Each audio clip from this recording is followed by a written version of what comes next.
Hi, I'm Matt Stajan, and I'm in the Boo Club.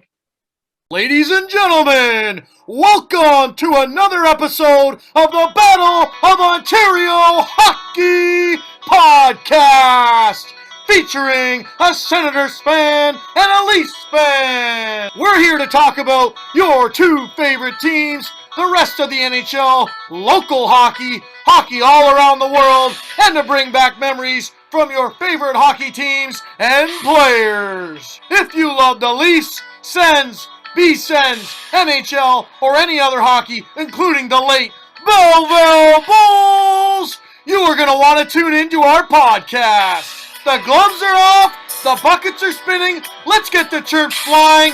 Welcome to the Boo Club!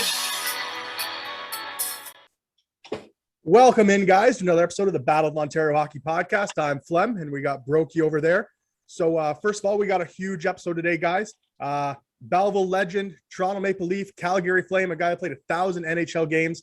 Matt Stajan is joining the show in about 5 or 6 minutes here to talk about his pro career, his time in Belleville. So stick around here, and we'll bring Matt on in just a few short minutes. He's just straggling behind. But first of all, this episode is sponsored by Brad Warner from Royal LePage Pro Alliance Realty.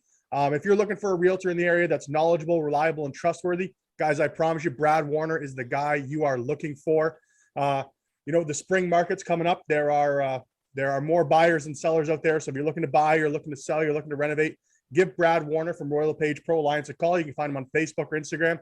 I promise he's the right guy for you. I'm actually going to see a house with Warner tomorrow, and looking forward. So we're not blowing smoke. To you guys, the guys that advertise with us, they're guys we know, they're guys we trust, and can't say enough good things about Brad. So get Warner in your corner. Yeah, Warner's the man. In the housing market, we've talked about this before, it's blowing up. So we love supporting everybody who supports us and with Pay It Forward Sports and Boo Club Hockey Podcast. We have a lot of people that support us, so get out and support them, guys. It's one of our best, maybe our best episodes, Flem. We got a guy coming on with over 1,000 NHL games. No big deal. No big deal. Over 400 points. He's got, and the best part about Stajan is, if you haven't before and you're listening, go and look up some of the teams he's been on. Like, some of the players, you will be like jaw dropping. I literally was. You realize you play with good guys and stuff, but when we were doing a lot of our research and whatnot before the podcast, I was like, wow, the amount of like Hall of Famers and like, if you think of Toronto Maple Leafs history, the amount of guys that you're like, wow, like we're talking just, isn't it though, Fleming? Like Lindros, like Brian Leach, like Jeff O'Neill, Sundin, like man, Ty Domi, like the list goes on and on, like so many good guys. Yeah, and then even I think he even played with Kessel a bit. Like he played with Phil, yeah, a little bit, right? So he got into a little bit of the transition, and then he spent a long time in Calgary, and he even tells some really, really good stories, and even some passionate stories. I won't spoil it, but there's some funny stuff in there about Robinson and Renzi, and the time in Belleville, and all the good stuff about that. But then there's some passionate stuff, and he speaks one time about in Calgary. So I thought it was awesome. I really loved Matty Stajan. It was a ton of fun, and I know me and you when we were with season tickets with the Bulls, he was a star player there, and so a lot of guys, a lot of people that are around our age or older that had season tickets and went to Bulls games, you'll definitely remember him, and of course remember him from Hockey Night in Canada. Like we said, over 1,003 games, I believe, in the NHL. So it's amazing. So we got Matty coming on later. We got an awesome show here. First things I want to talk about this something real quick, because we haven't had a chance, and I actually decided not to post on this. I don't know why. Everybody else was, and maybe I should have, but the passing of Eugene Melnick. So I always put jerseys up. Today I've got 4 Senators jerseys. They're hard to see. Anyways, 4 Senators jerseys, and of course my Sens hat. So obviously, I don't want to really talk about that right this second, Flem, but we'll have to talk about that maybe the next podcast, just about where Ottawa's going to go in the direction. Obviously, rest in peace to Eugene. I was shocked by it. I think all Sens fans were. I don't think we expected him to go. I mean, I think he was sick, but I think they hit it, which is up to them, right? So definitely a sad week, I guess, in Ottawa Senators history. Obviously there's a lot of bad stuff in the last few years from Eugene, and Melnick out signs and all that stuff, but he did take them out of almost bankruptcy and everything else.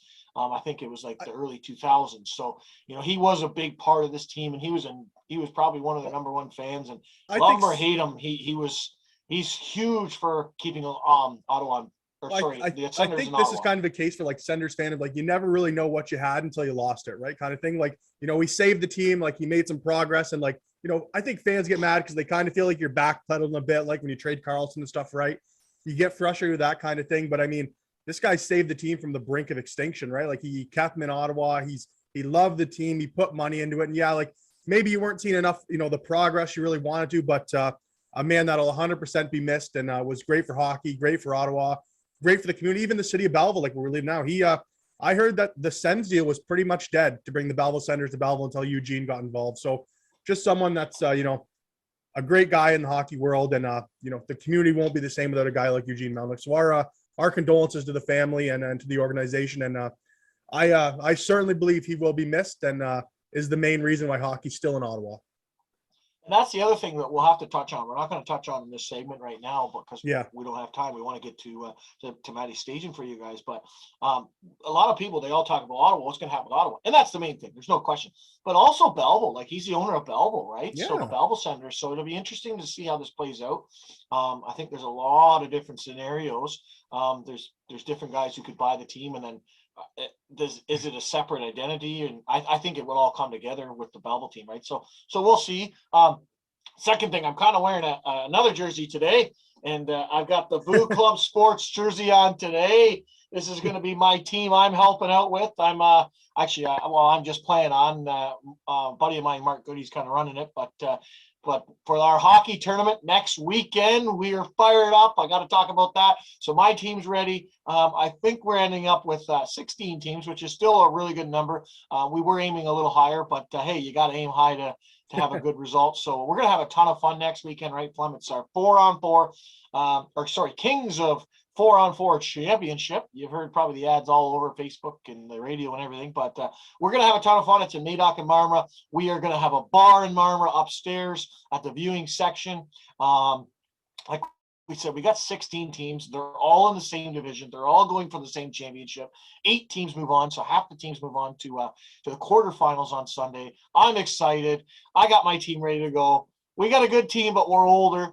I'm kind of nervous with some of these younger legs, especially playing, 3 games in like 24 hours. So it should be fun, Flem. You ready to rock? Oh, I'm ready to rock. I'm looking forward to it too, buddy. And something we haven't actually released on the podcast. It just came out on Facebook last week, but golf, we're getting into the golf season, guys, and Pay It Forward Sports. We're big into golf tournaments. So we've got 2 on the books right now. Our first one, May 14th, Trillium Woods. It's the Winner's Choice Opening Round Classic. So this is going to be a great tournament. If you're a competitive team or a recreational team, this is how it's going to work. The competitive team, the winner of the competitive group, gets to pick between either a vacation package to Las Vegas or a golf package in beautiful Myrtle Beach, South Carolina. Whatever prize does not get claimed is going to be raffled off to one of the other teams in the tournament. If you come in the rec division, you get 4 free entries into the draw. So guys, if you're thinking, hey, I want to come out and have fun, support the kids, support Pay It Forward Sports, get some money back to the community, but maybe I'm a little bit out of my league, come on down. You have a great chance to win this, whatever prize the competitive team doesn't take, a trip to Vegas for 4, a golf package to Myrtle Beach. This is going to be an awesome tournament with our partners at Trillium Woodbrook, and I'm looking forward. So May 14th, send your deposit to pifsports2021@gmail.com, $100 deposit to reserve your spot. Spaces are limited and filling up fast. So this is going to be a great tournament, tons of fun, and we're looking forward to it, Brokey. And I think we're going to have a prize for the rec division winner as 100%. well. Yeah. Because that's a random draw for the secondary prize. So we'll make sure, hey, if you win the rec division, you're going to go home with a prize. And it's going to be something good, too. We're also going to have a hole-in-one contest where you can win a trip, I believe it's to Jamaica. That's something amazing, get a hole-in-one. And we're going to try and make it as the smallest hole as we can. We're dealing with our insurance company right now, so that's going to be finalized. But it is a go-ahead. And we have other prize holes, long drive, closest to the pin. I mean, it's going to be a ton of fun. Usually last year at our golf tournaments, we did 2 closest to the pins and 2 long drives. So most tournaments do 1 of each. So we're going to do at least 2. And we have a ton of fun. So I'm excited for that. So, yeah. And did you talk about our second tournament? I have not. I think I'd leave that one to you, buddy. You want to leave it to me? Okay, Yeah. so it's June 18th. This is more of a fun tournament. It's called Random Roll at Rondell. Who thought of that one? So it's more fun tournament. The cost, I believe, is $560 per foursome with tax, which is really, really cheap. We're trying to keep it as budget friendly as we can. And that's going to include a ton of stuff too. So the random roll means there's going to be another random draw similar to the one at Trillium Woods, where one team wins a package to Myrtle Beach. So you're going to win your stay and 3 golf rounds, I believe it is, to Myrtle Beach. So that's going to be awesome, guys.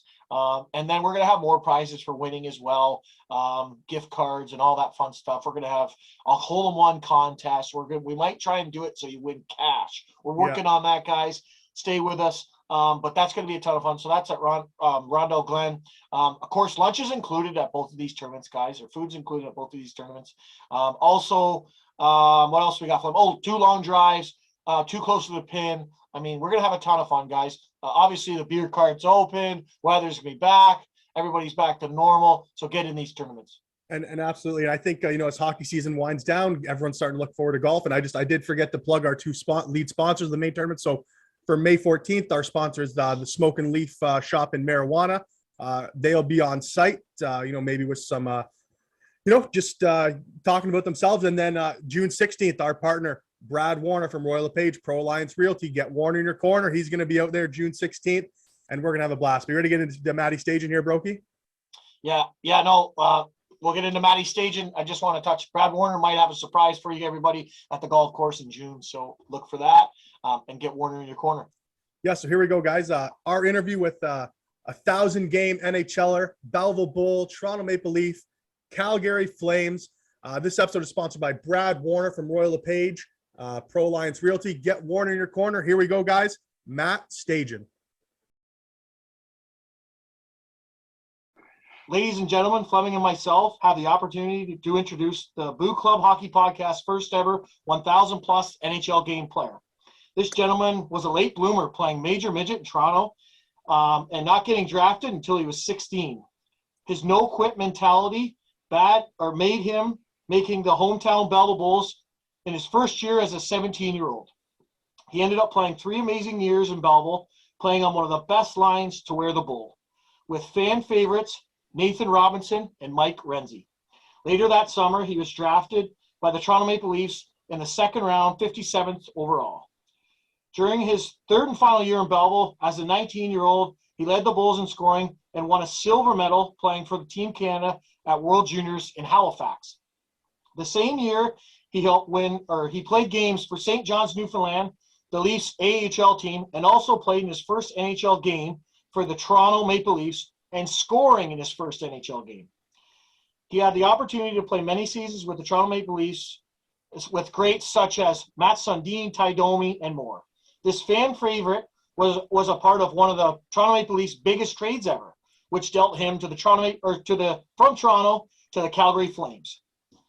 He ended up playing 15 full seasons in the NHL, including playing 1,003 NHL games, tallying up 413 NHL points. Meanwhile, this guy was a stud on the penalty kill, always putting his neck on the line and blocking shots.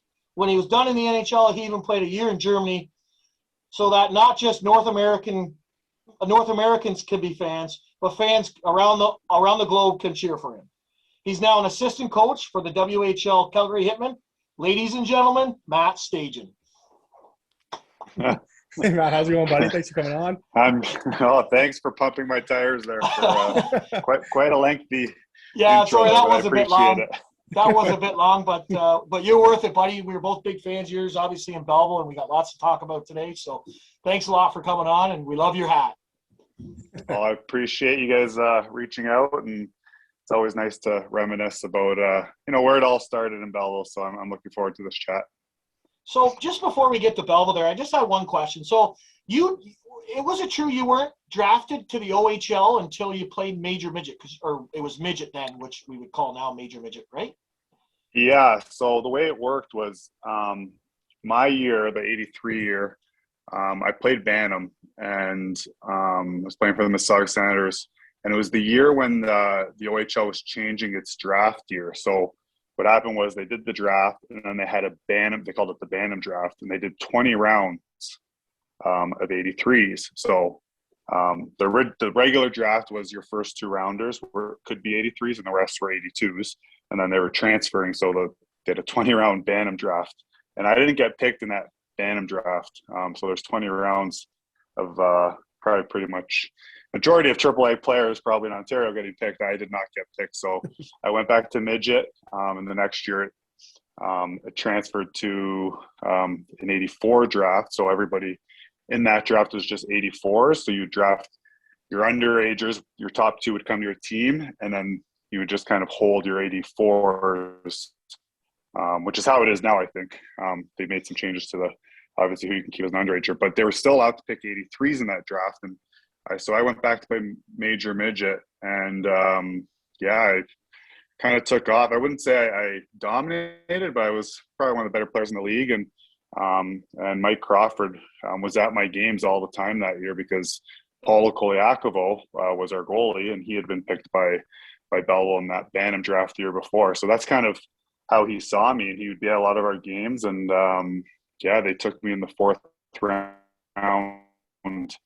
I don't know how many 83s were picked in that draft, less than previous years, but it was a transition. So I definitely slid under the radar and had to wait my time, but it all worked out. I wouldn't change a thing. And I think it kind of gave me that a little bit of, give a crap. I wanted to prove people wrong about not getting picked the year before, and gave me that edge. And I kind of never looked back after that. Now, were you expecting to get drafted the year after, like the year you did? And was Belleville kind of on your radar? And when you did get picked, like, did you know where Belleville was?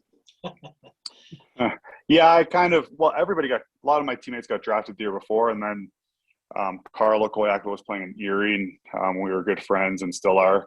And his brother was in Belleville. So I was well aware. Belleville had obviously won a championship just before that too. So I definitely knew where Belleville was. And with Mike Crawford coming to a lot of the games, and he would talk to me, I knew I was going to get drafted because there was another 15, 20 rounds.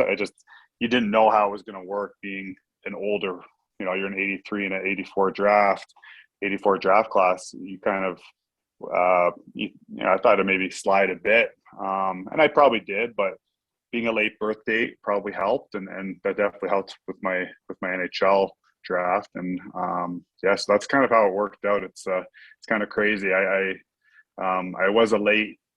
grew late. I had a late growth spurt there, probably in Bantam midget. So I was a little guy playing minor hockey, and back was a big issue and mattered a lot. So but it all worked out, and I'm fortunate that I went to Belleville because it was 3 of the best years of my life that I definitely enjoyed every moment there.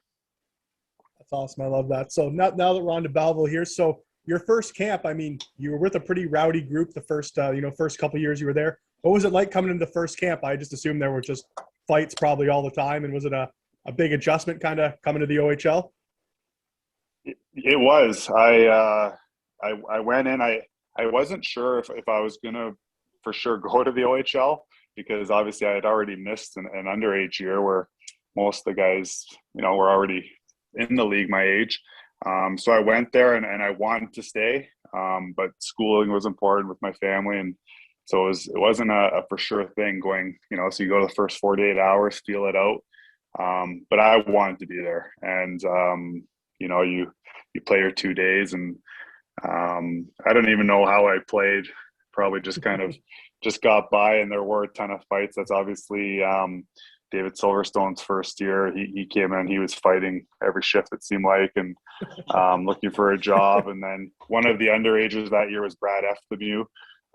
So he was coming. He was a year younger than me, but I knew him because we went to the same high school.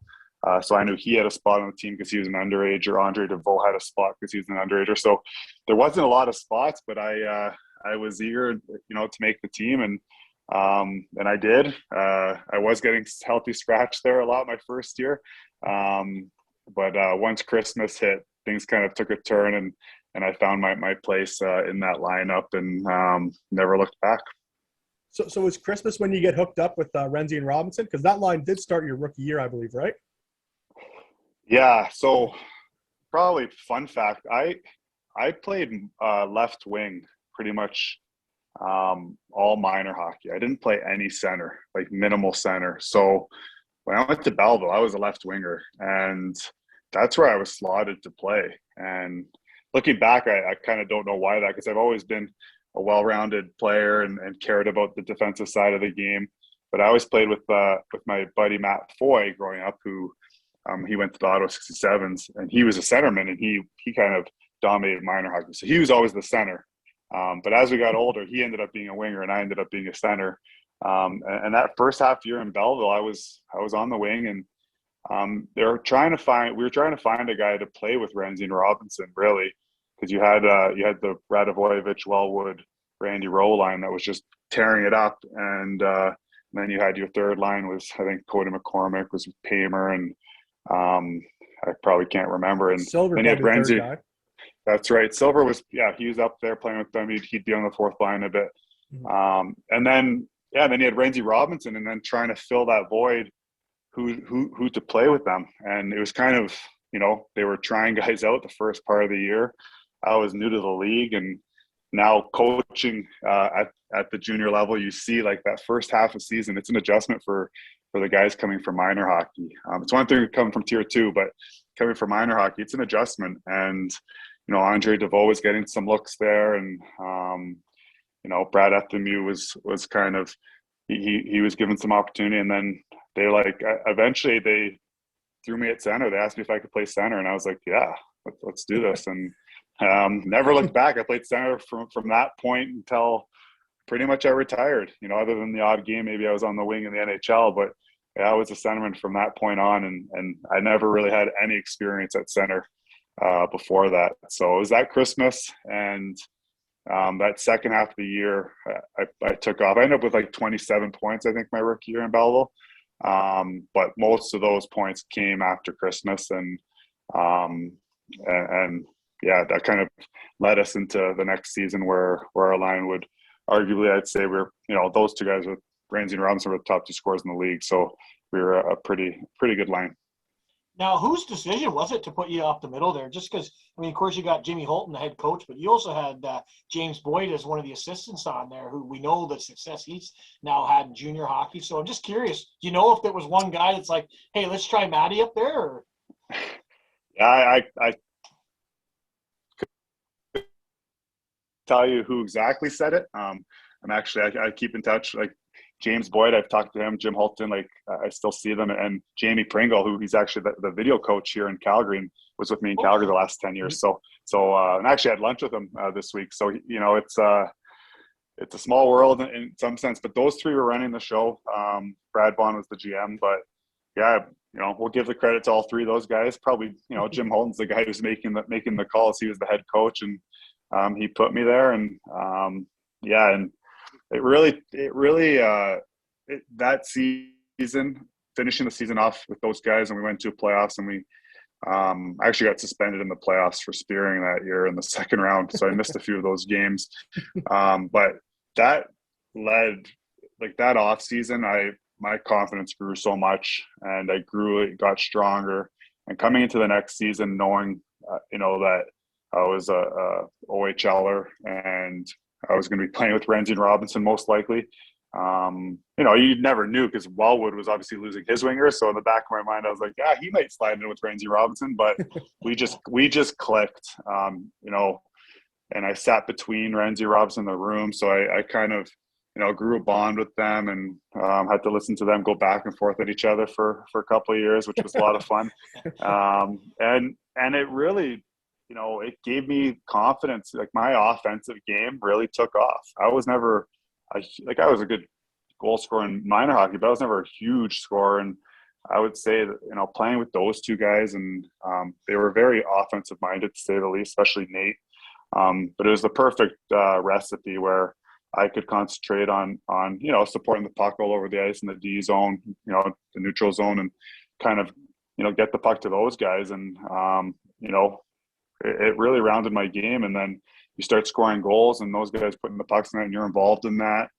before you know it, you gain confidence that you can do it too. And that's what happened. And, I got to give those guys a lot of credit because that part of my game really took off playing with them that year. And put me on the NHL radar, really. I don't know if I was even considered on the NHL draft list, the year before, but being a late birth and taking off that year put me on that radar. And I was fortunate enough to have a huge season with those guys and ride coattails to them being 1-2 in league scoring. And obviously we got Jason Spezza at the deadline. So I was playing with some good players. I got to ask this one quick here. So what made you spear the guy, and what did Renzi do to start the interaction? You know what? It was, I don't know if you guys remember that year, but we swept Kingston in the first round. And we played Ottawa, and I think it was game 3. We were losing in Ottawa. I remember it happened in Ottawa in the second period because I had to skate the whole length of the ice out. But it was a scrum in front of the net. One of their D-men, one of their ratty D-men that they had, effective but ratty, and I think he cross-checked me, and I speared him, and the ref gave me a 5 instead of just a 4, and it was an automatic. It wasn't even reviewable. I remember being so upset because I was like, they can't suspend me, but it was an automatic 3-game suspension. So I didn't get back into that series until game 5 or game 6, and we lost in Ottawa on game 6. But yeah, that one sucked. But a learning lesson, teachable moment, because we had a good team that year with obviously Radivojevich and Wellwood and Randy Rowe leading the charge. So it is what it is. But yeah, that's the last time I got suspended though. I didn't get suspended after that. So it really was a teachable moment. Yeah, learn your lesson there, that's for sure. So yeah, just looking don't back, cross the line. Just looking back, though, we talked about Renzi and Robinson. We've had Renzi on this podcast actually twice now, but because he's such a character, which I'm sure you know. But, you're coming in, and I remember a guy like Nate. Like, Nate was the guy where when he got the puck and he got going, I mean, everybody got out of their seat because he was just so, especially in those last couple of years, right, when he was 19 and 20 years old. So what, like, you come into camp, you see a guy like that, right, and you're probably thinking,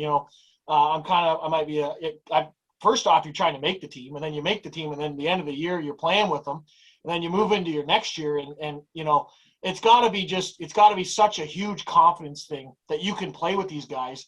But not only that, you're helping them, right? And then, obviously the second year, you're kind of slotted in there ahead of a guy like Kyle Wellwood, who, was one of the top players in the league as well. And I know that kind of maybe was one of the downfalls for him to get traded because they couldn't break up your line, I think, because you guys were so dominant. Like you say, you got 1-2 in scoring, and then of course yourself there, and it's only your second year in the league. So, you got to be pretty proud of that too. But my question is, I guess, what was it like to play with Nate? Because Renzi would say, he'd get the puck on the wall and he'd just put it in an area. And what did he say, Flem? He called it the chocolate rocket would take off. Now, is that true? Or did he have a nickname like that? He had a bunch of nicknames, to say the least. He was, both those guys are characters. Nate was, I called him Nate the Great because he was charismatic. I'd sit beside him and some of the stuff he would do. You just shake your head now, but it was hilarious. But you know what? He could skate. His skill level was, at that time, imagine we played in the OHL with the new rules and you had Nate and Renzi on my wings, right? Like those guys both skated well. They both played. Like Renzi brought an element where, he was in guys' faces and I learned a lot from that, but we just kind of meshed well. And playing with Nate, like you just said, yeah, he would blow the zone probably a lot more than our coach wanted, but he would blow the zone. And you got to be responsible, know who you're playing with. And that kind of, that responsibility fell on the centerman, which was myself. And me and Renzi would know that. And you flip pucks or cross ice passes to Nate, it would just open up the ice for us. And playing on the big ice at the Yardman, obviously that's a big asset to have. So it was a lot of fun. And both those guys could finish, and we just had three competitive guys. Like, I was the quiet one for sure because I was, younger, and that's just my character to be a little bit more calming. Those guys, when things weren't going well, or we would go after it, there'd be a lot of battles and chat amongst us, to say the least. And I was just kind of the guy being like, let's make it work. And but that's what made us good. Like we pushed each other, and those guys pushed each other. They were at each other, but at the same time they complemented each other, and were good friends. And that's basically what it takes. And when you find chemistry like that, you run with it. And that was a lot of fun playing with those guys. Was there? Can you think of any funny stories that kind of involved that maybe are adequate for a show? Or Yeah, I don't know. Ramsey's probably better at telling those stories because I'm sure he has no filter. So remember, I'm coaching a junior team now, so I got to watch it. Yeah. But honestly, Nate was like, he would imitate the coach. He would do things that are just like you don't see. He would get caught doing it. Like, he would do a Jim Holton impression and call him Shooter McGav. And we had a lot of fun. Like, it was good times. And I sat right between them. So, but Nate was very charismatic. And when things didn't go well, I'll tell you Nate's story. When things didn't go well, if we weren't playing well, and it rarely happened, but if Jimmy had to sit one of us, or it would usually be one of those guys, because I'm just kidding. But Nate I remember we got benched one game, and me and Ramsey were sitting there, and Nate would, at the Ardman, they would have the bench, and then there'd be a 2-seater for the extra guys behind, like, because the bench wasn't long enough. So it'd be 2 seats, like a little further back than the main bench. So you'd kind of squish on there.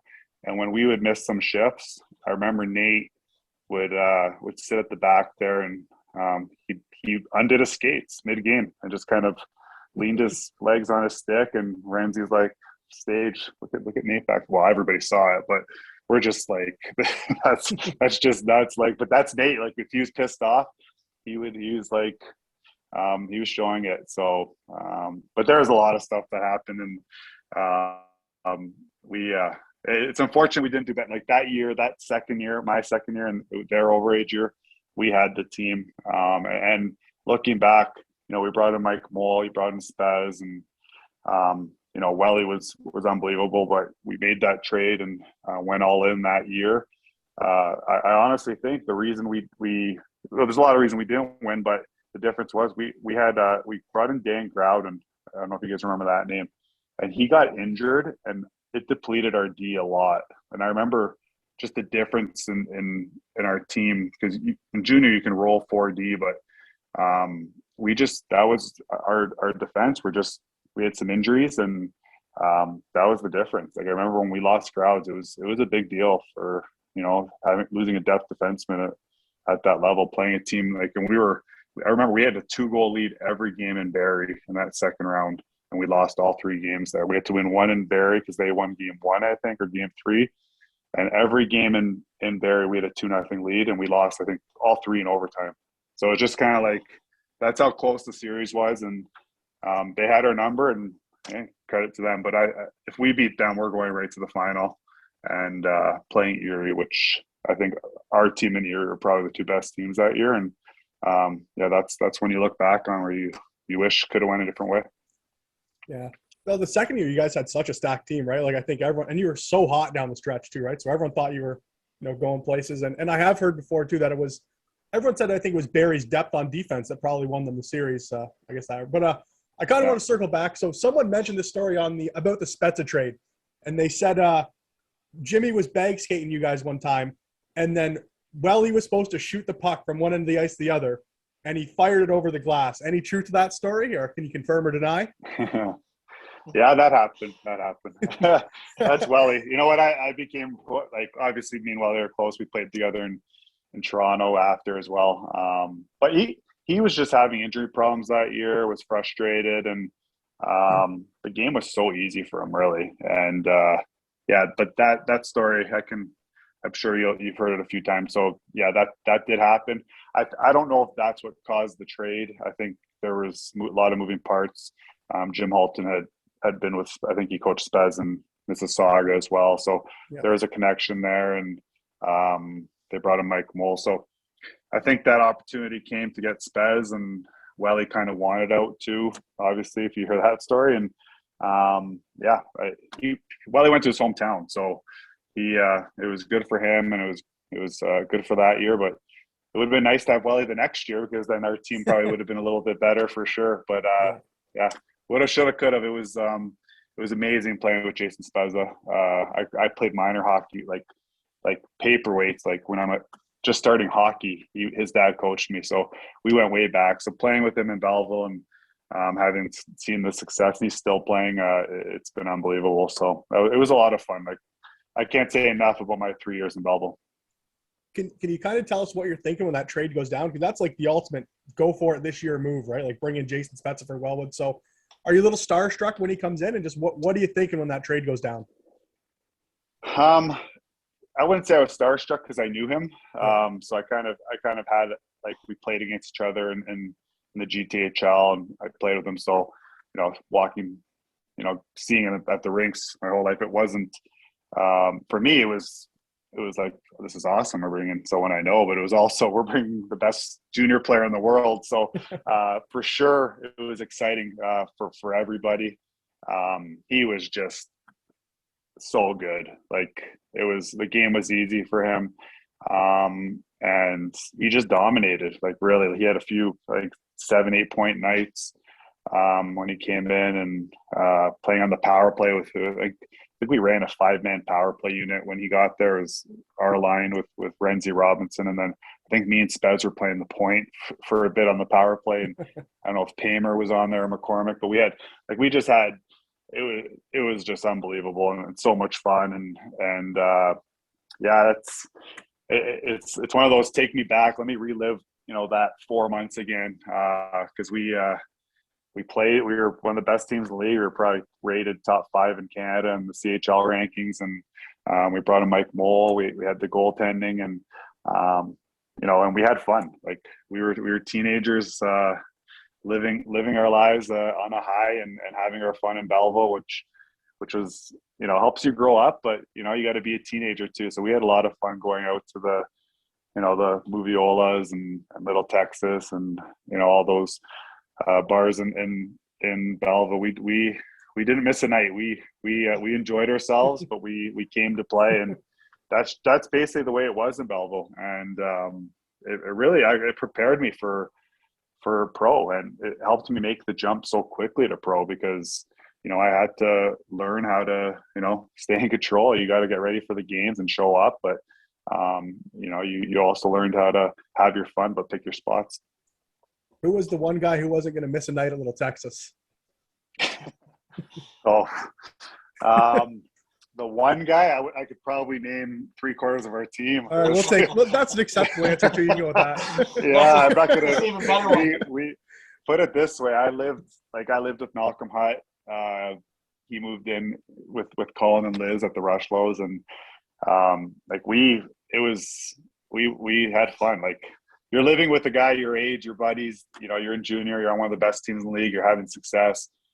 You're just finishing school. You have your fun. But we'd honestly go bowling. We would practice, and we'd go bowling 3 nights a week, and then we'd play our games. We'd practice. We'd be together all the time. We'd go to the movies, and then you had your Wednesday night spot for post game. You'd go eat with your parents, and everybody would meet at Moviolas, and then Saturday we'd go to Little Joe's, and and all our parents were close. Like, honestly, we'd play the game, and we'd go to Kelsey's with our parents, or Montana's, or wherever it is we went, and then everybody would meet after at whatever the spot was that night. That was the routine, and it was usually after a big win on a Saturday night, and then you'd regroup and get back to work Monday. So now you're with a junior team again, but you're on a different role, a coach now.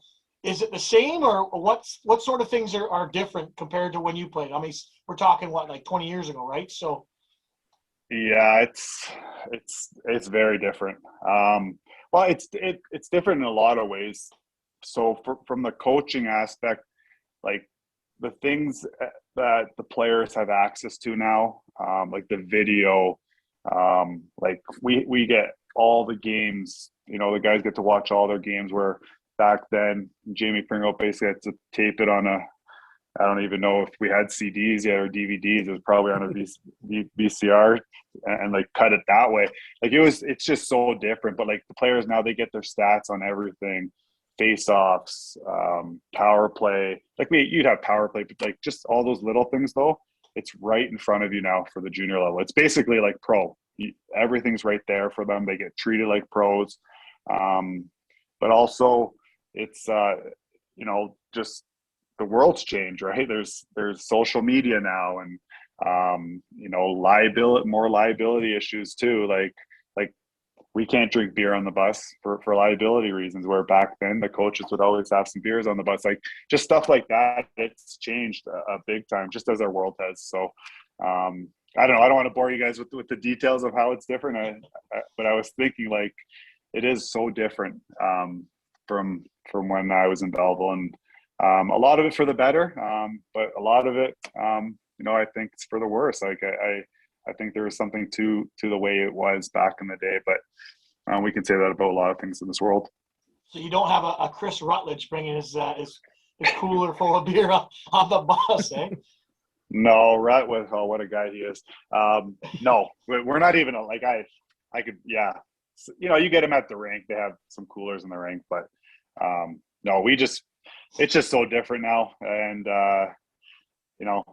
Rudder, what a guy. Like that's a guy. Like you have it's just more business like, where Belleville's it was such a family. Like the whole organization, you just felt like part of a family, and your teammates become your brothers, and that's who you're with for that whole year, and you have that connection, and that's what it was like.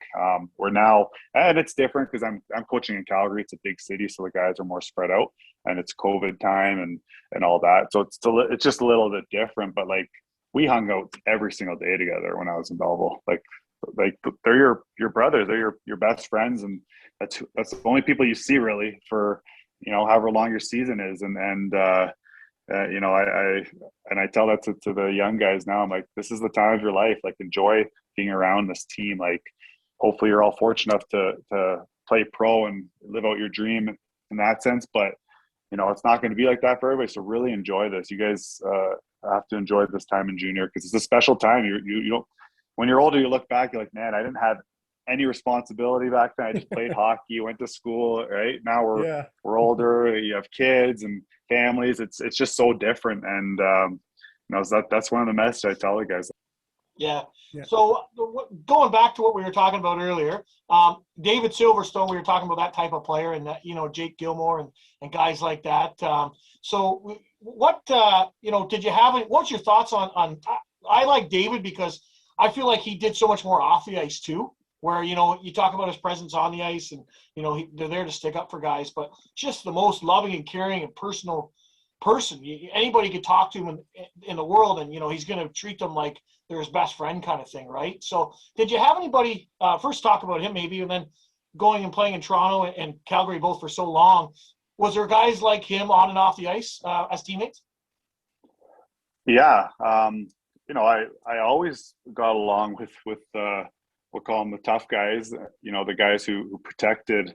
And in Belleville, it was just a part of it. So I went to Belleville. You go to junior hockey, and fighting was a lot more like, it was everywhere back then in junior hockey. Like, and you come in with Silver. It was his rookie year as well. He's a year older than me, but we came in and yeah, you knew he always had your back, but you felt that from the whole team. Like, we had Nick Policelli was the captain, and then Jake Gilmore came in, and then Cody McCormick, who I got to play with a lot my last year. Like, when you're playing with those guys, and especially like as you become more of a star, not to call myself a star, but as you become that player, the other team's going to take liberties on your best players. It's just a fact. You watch a game now, Austin Matthews, Connor McDavid, like, guys take liberties on those guys. And if you have your teammates there that are going to shut them down, or make a point to go after guys and make sure that doesn't happen, it frees you up. And I felt that,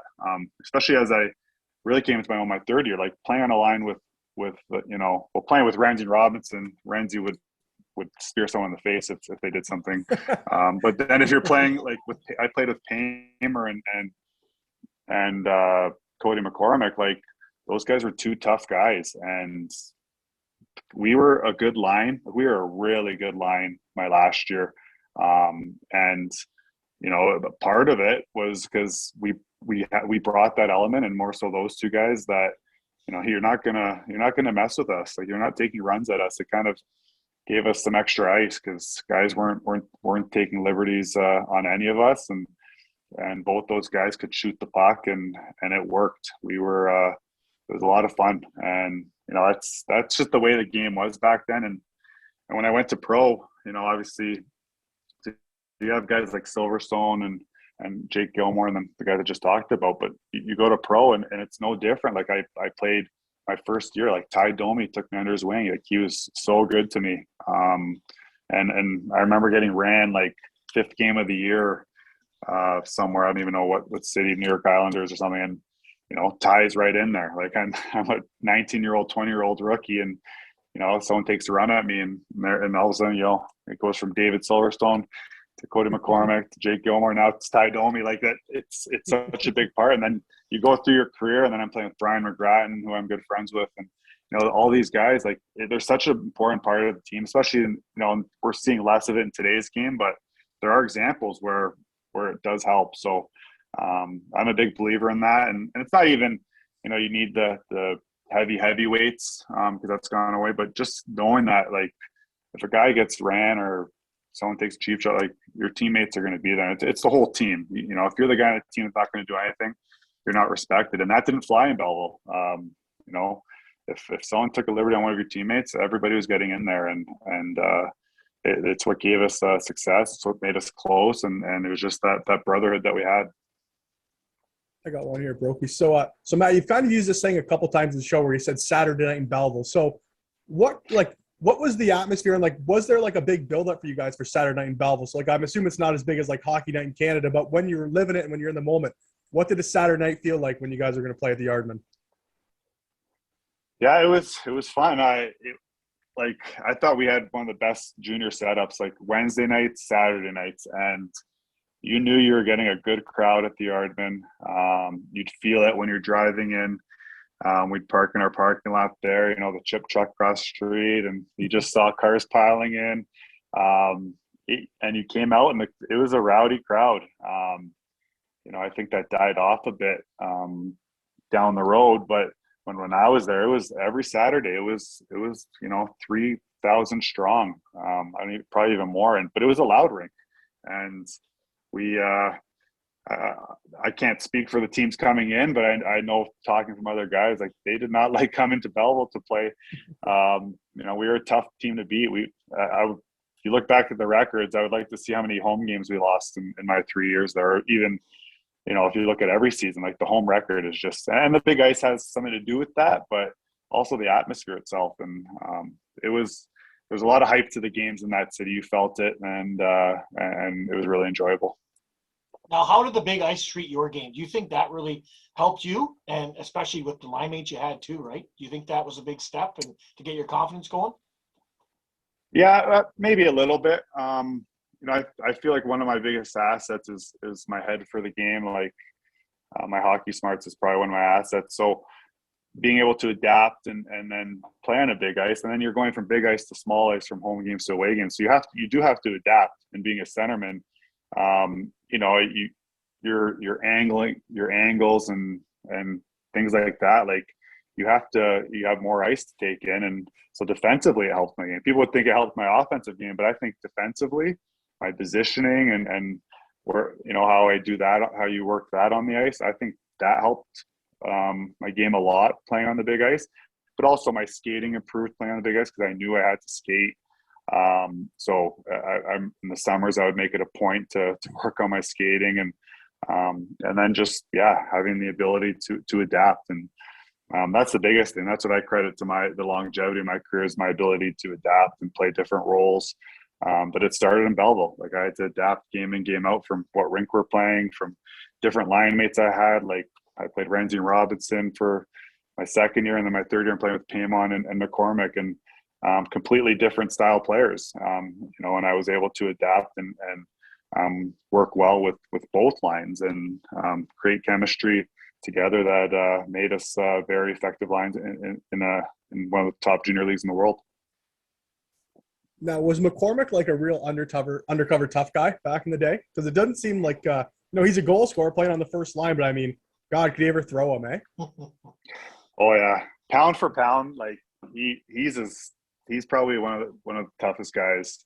And we had a lot of tough guys. Like Gilly was he was a heavyweight, and some of the fights he had, man, was he tough. And then Silverstone was fearless. He would fight anybody, didn't matter. And then Paymer was undercover tough. And then you had like Matt Coughlin, like he was tough.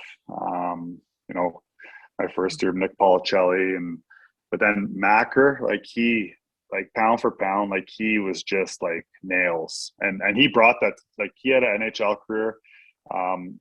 His work ethic is as good as anybody, but he brought that toughness element. But he would fight a lot in the NHL, and he really relished that as he got older. And he found a scoring touch that his last year in junior on a line with me and Paymer, and he scored over 30 goals that year and took off. And so he's a guy that I knew playing with him that year, like this guy's going to play a long time pro hockey and probably in the NHL as a good role player, but also as a guy that's you want on your team because he makes the guys around him feel that much bigger and play with confidence. So he was great. Yeah. You have a tough team when, you go through the list of tough guys. You don't even mention Andre DeVoe, who went on to be probably a heavy in the NHL too, right? So, I mean, just crazy, just how many tough guys were on that team for sure. Yeah, Devo, yeah, we were close. Me and him were buddies. Then he played when he was in Toronto.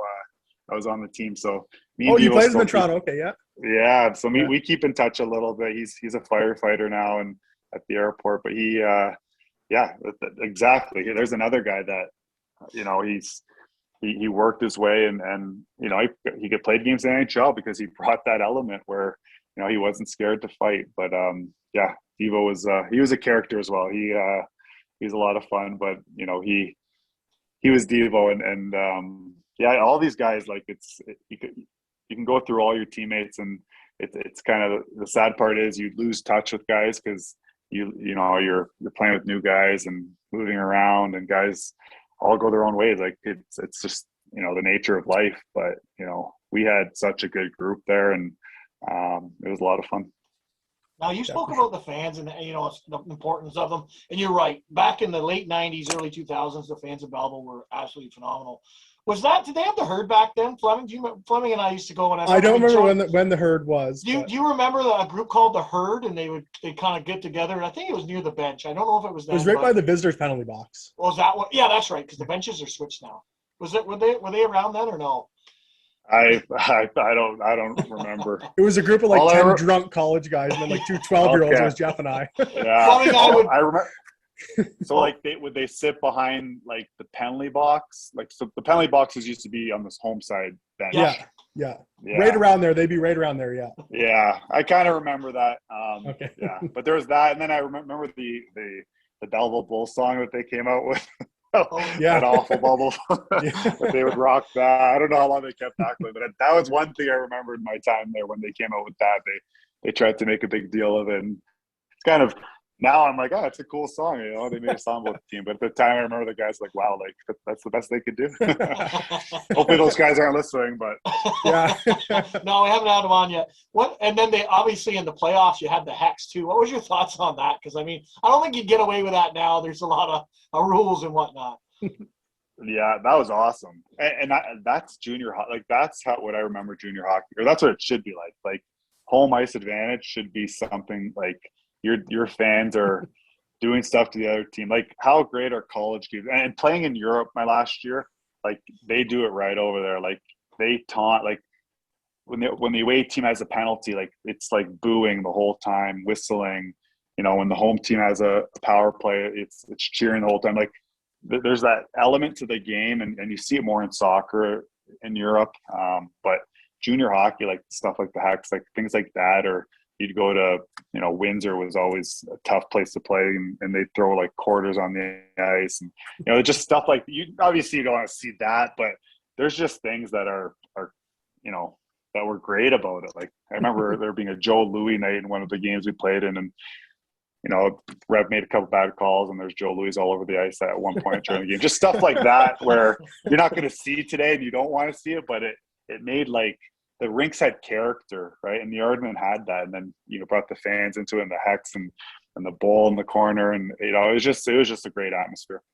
Was there any other away rinks that, maybe as you talked about other teams and players not wanting to come to the Yardman, was there rinks where you're like, I don't want to go there tonight? You know what I mean? You know what? I Windsor was, I would say, the old Windsor barn. Like that was always, it was fun to go there. Like we'd always get the Gilmore, Cam Jansen fights there. So that was always so much hype to those games. But, you'd have Steve Ott running around in Windsor, and you basically had to climb through the crowd to get to the bench there. So it was just like the old North Bay rink, like the people were right, like the fans are right on top of you, like right behind you, like basically on your bench. Like you don't see that anymore for safety reasons, and there's glass everywhere in all the new rinks, but stuff like that, like Kingston was a cool rink, just their team was never, very good, and that rivalry wasn't there because Kingston had a terrible team those years. But Peterborough's like there's like that old Oshawa rink, like the low roof. But yeah, I could probably go name all the older rinks, and they'd be the same answer. But Belleville was up there. Like it was Belleville, and like our division was Belleville, Peterborough, Oshawa, and then Ottawa was kind of they were always a good team too. So those are the teams that home ice meant a lot playing those guys. I love that comment about Kingston. I'm going to clip that part out and just put on like some Kingston Frontenacs message board just to get all the fans fired up. Oh, Flem, you would do that. But I just want to ask you, I always ask anybody that we've had in the show that played in the NHL, what was it like? You get drafted to Toronto, obviously your hometown. So first off, what was it like being drafted to them? Were you expecting it? And then obviously you played as a 19-year-old, I believe, your last year for the Bulls. You played some games for the St. John's Maple Leafs, right, which is the AHL farm club for Toronto. And then you played your first NHL game, which you scored in. So what was it like that whole year, everything that transpired? Yeah, it was so surreal. Like everything happened so fast. So I remember, so I got drafted. I had my really good year with Renzi Robinson, and we had, it was really disappointing we lost to Barrie because, that was our year. And I went to the NHL Combine. I moved up the draft rankings. I remember going to my NHL Combine and doing the interview process, and I had the most points of any eligible draft guy, including Rick Nash. So I thought I'd go higher than I did, to tell you the truth, because I was ranked 18th overall for that draft, and I slid. So when I went to the draft was in Toronto, so I had a lot of my teammates from Belleville were there and family, and I remember just sliding in the draft, and I didn't know why. My interviews must have been off, or I don't know, maybe my testing before, but I dropped I remember in the mid-second round, I was like, man, I'm like talking to my parents. I'm like, this is really not going the way I thought. Like, thought I'd probably go, late first round. And, before I knew it, it all worked out because the team that picked me was Toronto, who I had zero clue they were picking me because I did not have one interview with them. I didn't meet with any of their scouts before. They weren't even on the radar, and I met with 18 teams in meetings before. So to fall that far, it was disappointing, but then to get picked by Toronto was pretty special. And obviously a moment that, my family and myself will cherish because it was in Toronto, hometown. And then speaking with Toronto after that, they had me rated actually a lot higher. And so they were happy I slid, but they had me rated one pick after Alex Steen on their list, and they took Steen in the first round. And so they were surprised that I dropped all the way to the second round. So it was so cool. And from there, I didn't go to World Junior Camp that summer. I was told I was going to go, and again, they said, no, you're not coming. So I had a little chip on my shoulder going into my last year of junior. I'd gotten drafted, and the excitement of that, but with losing in the playoffs and all that, I had a chip on my shoulder with getting not picked to the World Juniors teams and going to the camp in the summer and seeing some of the guys that went. So I came out buzzing that year with Renzi or with Paymer and Macker were my line mates, and we got off to a good start. I remember I had like 25 goals in the first 30 games and almost forced myself onto that World Junior team. They had to invite me to the camp before Christmas, the tryouts. So I was able to make that team as the 13th forward, and that season went on, and little to Belleville, like I was really close to getting traded out of Belleville that year. Really? Yeah, that's a little known fact, but they didn't want to trade me. I had a no trade clause, but I remember it was just so rushed where I was at World Juniors. I was coming back, and then the trade deadline's like 2 days after. So it was really rushed. They didn't want to trade me, but we were we were basically a one-line team, not to take anything away from the guys I played with, but it was a rebuilding year, and it went into that the next few years. And I think myself and Molesy, I think a few of us were really close to getting traded. And they asked us, and for me, I just got back to World Juniors. I was like, no, I want to finish my time here, see where we can go. We were still in the middle of our conference, so I was like, no, we got goaltending. Let's see where this goes. So I didn't get traded, but it was close to happening. I think if I would have pushed it, it probably would have happened. But I didn't want to leave Belleville, to say the least. So, so the rest of the year happened, and we're playing in the playoffs, and probably should have beat St. Mike's, but the home ice, we just couldn't win in that rink. And, lost. Basically, I lost in game. We lost Game 7 on, I think, a Tuesday night. Signed my contract so Tuesday night, we had our end of the year stuff, signed my contract on Thursday at a Leaf game. They brought me into Toronto, so we were partying in Belleville after the season. And on a Thursday, I had to drive to Toronto because sign my contract. It was pretty exciting. So it was a nice little consolation prize to losing in the first round. And then they're like, you're going to go to St. John's and play Friday night. So I flew to St. John's Friday morning, played Friday night for the St. John's Maple Leafs.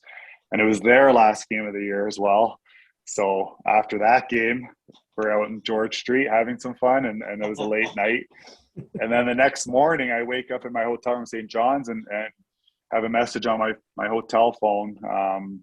You're flying to Toronto today, and you're going to play for the Leafs because they had a game, but they already clinched playoffs, and I had no implications. They're like, we're going to bring you in and rest some of our older guys that were going to playoffs. So I got to play that night. So I played in 3 leagues in less than 5 days with a lot of partying, and got to play hockey night in Canada.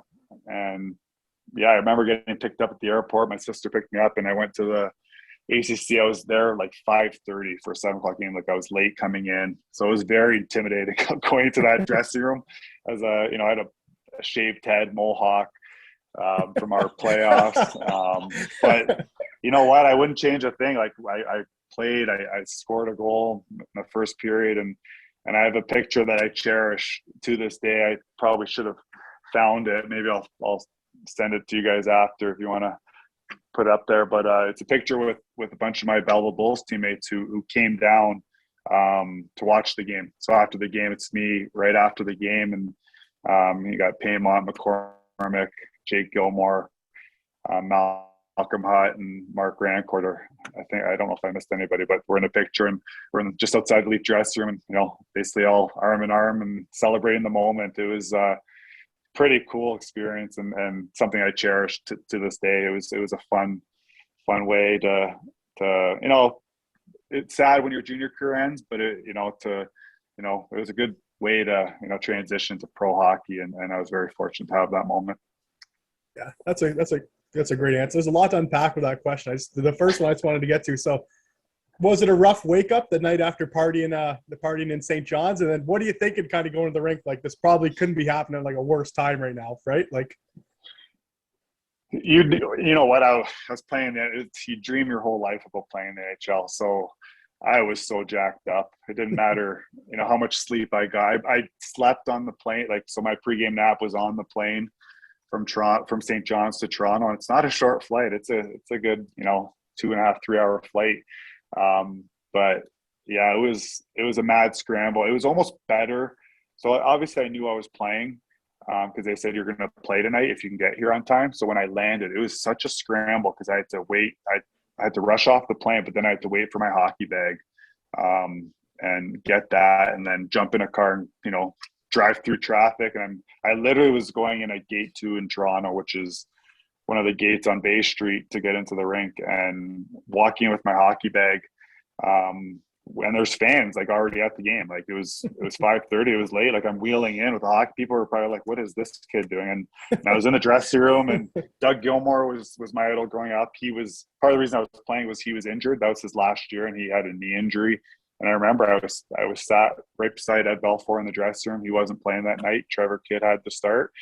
So Eddie was talking to me, and Pat Quinn put the lines on their board, and I'm playing with Gary Roberts and Owen Nolan. Like, they were very welcoming and having fun with me, because the game wasn't, it was kind of like, they were getting ready for playoffs, so that they were having some fun with me. But it kind of, everything happened so fast that it almost good it happened that way, because it didn't give me too much time to think and build up the nerves, even though I was nervous as hell. But it was a special moment. Like anybody's first NHL game, first NHL goal, let alone Saturday night, Hockey Night in Canada against Ottawa. Like, can't beat that. Just Just a few describe the goal for us. Yeah, describe the goal for us. Was it a beauty or? Yeah, I lost the face-off clean in the neutral zone, and Chris Phillips was just going D to D, and I was pushing through, and he literally fanned on his pass, and it basically gave me a partial breakaway. So I was in all alone, and you guys can guess the goalie. Who do you think the goalie was? Backup for Ottawa. In Patrick Ottawa. Lalime? No, He was the starter. Who was the backup? Would that You be did all like this Bad- research, Brokey. You're the Bad sense man. bucket. He had a bad bucket. Not sure. Who is it? Marty Prusak. So Marty Prusak. Prusak. Okay. Marty Prusak. Okay. Yeah, Yeah, you don't even that- know. See, you're too young. Well, yeah, that's not a very popular name, I don't think, for the Senators. Yeah.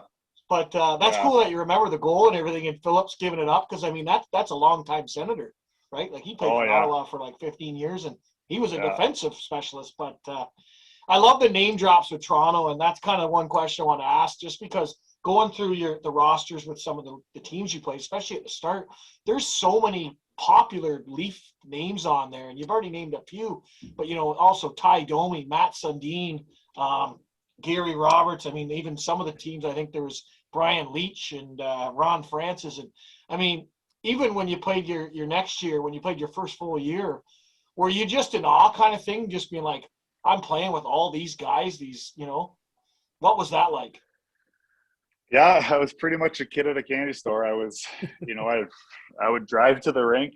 It was surreal. Like, and I wasn't supposed to make the team the next year. Like I remember we training camp was in Europe. So we went to Sweden. I went to Europe with them, and then I came back, and I led the team in scoring in preseason. Like I was, things were just going. I was riding the momentum from the year before, and they put I think it was Travis Green. They let go. They put him on waivers and to open up space, and he went to Boston.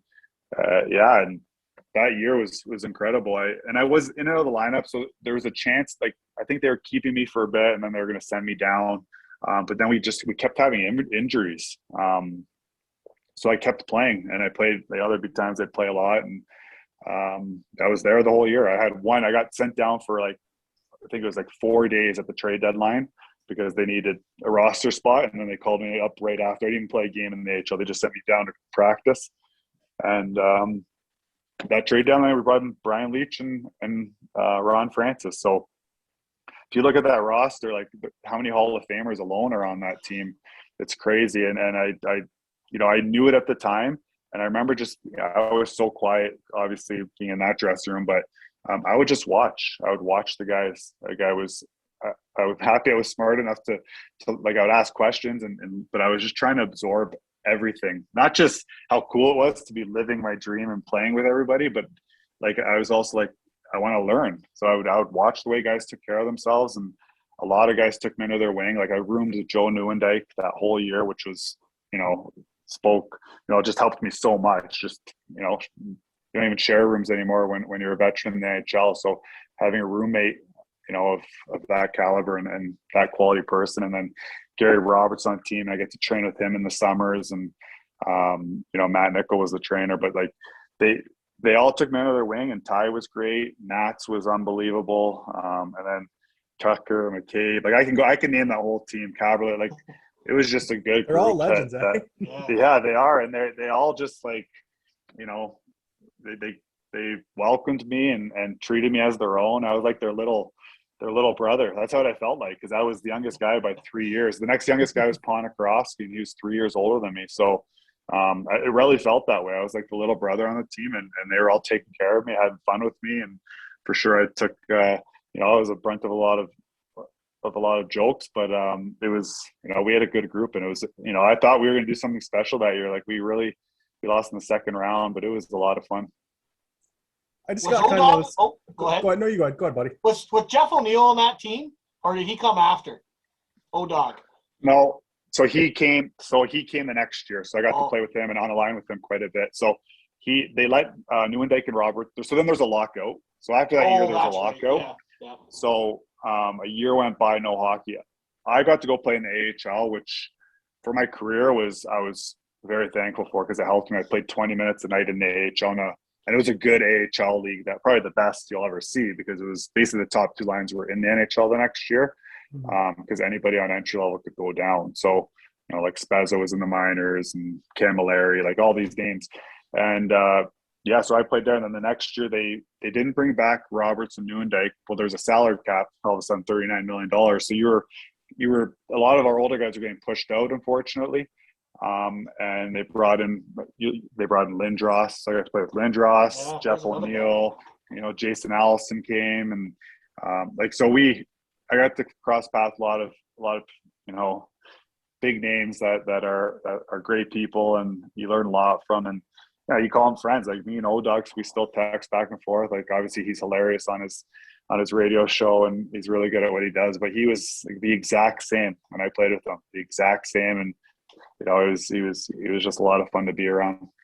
So is it true? Does Matt Sundin have a yacht or something, and he would invite O-Dog and whoever else out? And if so, did you ever get to go? Oh, does he have in Toronto? Oh, no, I don't know where this was. I just heard it one time. He was talking about Sundin having a party yacht or something. Yeah, the big story in the Baltic Sea and overseas. So Matt's, obviously, I don't know if Matt owns one. He definitely has access to one. I don't know. My wife's friends with his, like, still keeps in touch with his wife. I can't say I text Matt Sundin every day here, but he's done well for himself, and that's O-Dog being O-Dog, though. And Matt's he would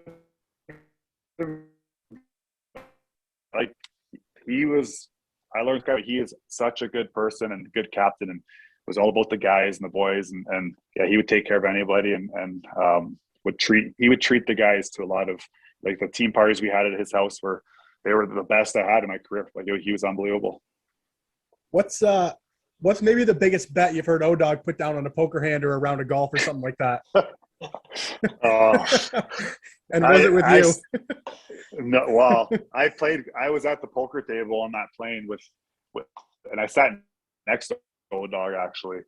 So whether we play poker, sometimes it would just be like spades or some other card games. But they'd get out of hand a bit. But he's a golfer. He won't golf with me because I'm not a good golfer. So he's got standards. He's like, if you can't break 85 consistently, you're not playing with me. So but he's just a lot of fun. There's but I'll leave it at that. I got one more here, bro. It's kind of a little off topic, but so when you play your first NHL game, and then you get, because you're only up in the show for like 1 or 2 days, right? What did you do with the first paycheck from the Toronto Maple Leafs? And was it like, would you look at it and were your eyes huge when you saw it? Yeah. So my first paycheck, I just played the one game, and then I was a black ace. I was a black ace for their playoffs. So, you know what? Just getting the per diem, I was like, this is unbelievable. You get just like, the $90 a day, but when you're coming out of junior, you're getting $90 every 2 weeks. So it opened my eyes, but those first few paychecks, it's it's nice. You work your whole life, but you know what? You're in the best league in the world. That's like, not to justify it, but it's an entertainment business. You're part of the 700 best in the world. So that money's going somewhere, and the players deserve it. And that first paycheck, it's definitely nice. The signing, I was lucky. I was still in the signing bonus era, so that was nice. But you go in the dressing room and it's payday, though. There'd always be the one teammate that probably makes 10 times more than you, and we'll say like 7 million. And when those guys, there'd always be the odd teammate that would, they'd open their check and just give you a little glimpse, and you're like, whoa. It's kind of like, it's a little eye-opening. Like, what? Like, that, it doesn't even seem real, right? It just doesn't seem real. But it's an eye-opener. But you know what? That's something you got to learn. Like, you're in the spotlight, you're making all this money as a young guy, then you gotta learn how to live your life and be the best pro you can be, and what works for you. And because a lot of people, when you're making that money, you got a lot of people coming to you and with different ideas, and you just got to keep everything on the tracks. And thankfully I was raised the right way and guided the right way, and I was able to keep it on the tracks for a long time and play for a long time because of that. Did you buy anything crazy? Like, what's the craziest thing you kind of bought, especially when you're young, or any teammates just go out and buy something kind of offside when you played with them? Let me think. Yeah, well, I bought a car. Like, I got an X5 was my first big purchase, a BMW X5. I had to fit into the Leafs garage there. I couldn't drive my Volkswagen Jetta. I did for a bit, and I took a lot of heat. My junior car was a Volkswagen Jetta, which was a pretty good car for junior. I was fortunate for that. But I'm trying to think, you see some crazy purchases. You put me on the spot here. I'm trying to think of something just outrageous, but guys, they just spend. The houses are unbelievable. The cars, some guys love jewelry. Some guys, they buy watches. But that's the environment you're in. Like, you're in the best league in the world. I'm sure you see it in baseball and in MLB. It's eye opening though. Like, you come as a kid, you watch, and then you're there. It's definitely I don't know. It's hard for me to talk about because it's kind of like a little bit awkward, right?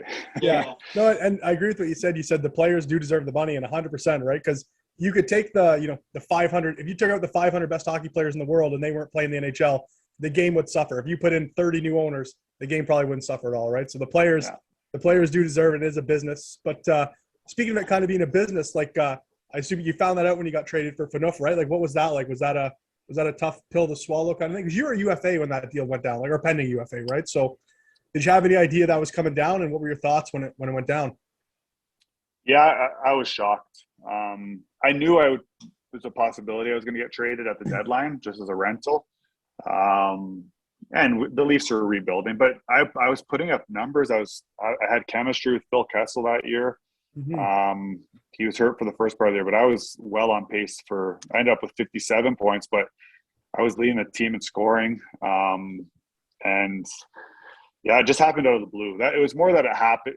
Like, I had an idea of becoming a UFA. I want to stay for sure. Like, Berkey came to me with a contract. I was signing that thing, but I knew the team was going a certain direction. I had my ups and downs with Ron Wilson, and if I stayed, I stayed. But it just happened on an off day. It was just kind of shocking. You can't describe it. I'm trying to describe it, but the best way to put it is your whole life is like your job's a hockey player. Your whole life is a Toronto Maple Leafs. It was for 7 years, even being in St. John's for a year like that. And I grew up a Leaf fan, so that's all I knew.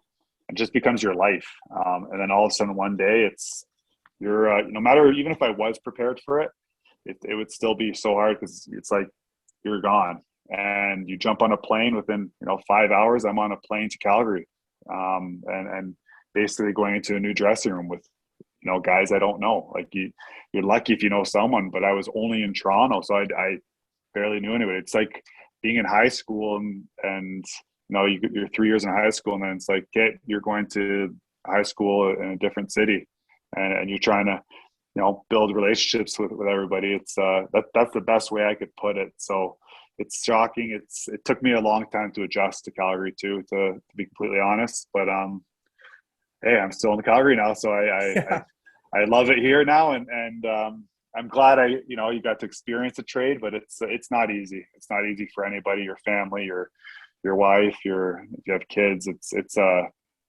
human element to it. It's undescribable to people because everybody just looks at the transaction on the ice. How's he going to fit in? Mm-hmm. But there's so much more to it because there's a life to live and people in our lives that we take care of and people around us. So. Yeah, another name, well, just kind of speaking about trades too, but another name you said earlier was Alex Steen and how they had kind of had him one spot ahead of you when they were drafted. But did you hear the rumors when you were younger about Chris Pronger potentially coming to Toronto, and it was kind of you and Steen kind of in the mix to go? Did you ever hear about that? Or? Yeah, you heard rumblings. Mm-hmm. As a player, you're so focused on what you're doing. You really have no control. You talk to your agent about if you hear something. In Toronto, in Toronto, you hear everything. Like, yeah. Mm-hmm. I felt like I was getting traded every year. I was in Toronto at the trade deadline, especially when I was a young guy and the team was going for it. Like, we traded one of our other young prospects for Brian Leach. Like, that easily could have been me. Like, who you don't know. Brad Boyes got traded the year before for Owen Nolan. Like, that could have been me. I was playing junior too. Like, so it's just stuff you can't control. But I did hear the Chris Pronger one because he had the same agent as me, and I think the holdup was, and I roomed with Thomas Caberlet for a bit. Another guy I didn't mention before, but Wade Belak, like that's another guy I was close with and roomed with, and he was a guy that protected me and all of us. He's obviously very missed, but didn't want to forget him. But yeah, that trade for Pronger was, Caberlet would always mention it because he was the big piece in it. But I think it was stuck between, I think they wanted Steen and the Leafs only wanted to give up me. Like, I think that was the difference. That's what I heard. I don't know how true that is, but I think what held it up was they wanted Steen, and the Leafs didn't want to give up Steen, and they only offered me and Caberlet draft picks. And then they went and did the loophole. They went to Anaheim. So I think it was pretty close to happening from what I've heard, but that's also 15 years ago. So who knows? I'm sure you're more in the know than I am, but I thought it was the other way around. I thought they wanted you and the Leafs only offered Steen, but I'm sure you're more in the know there. Yeah. Yeah. But apples and oranges. Yeah. Yeah. One last trade thing. What was it like when the Leafs brought in Phil Kessel? Because that's a big trade going down, right? Some excitement in the dressing room at that time. Yeah, it was exciting. I didn't. So I had a really good year the year before, and I was playing with Antropov and Ponikarovsky. Like we were, like obviously once Matt's left, we were rebuilding. Like we didn't have a stud up front. So to bring in like Phil, kind of, it was huge. It was huge news, and it was exciting. And I knew I was going to have a chance to play with him. And he was coming in with a shoulder injury, so he was missing the start of the year. And so he didn't play the first month of that season, and then we lost.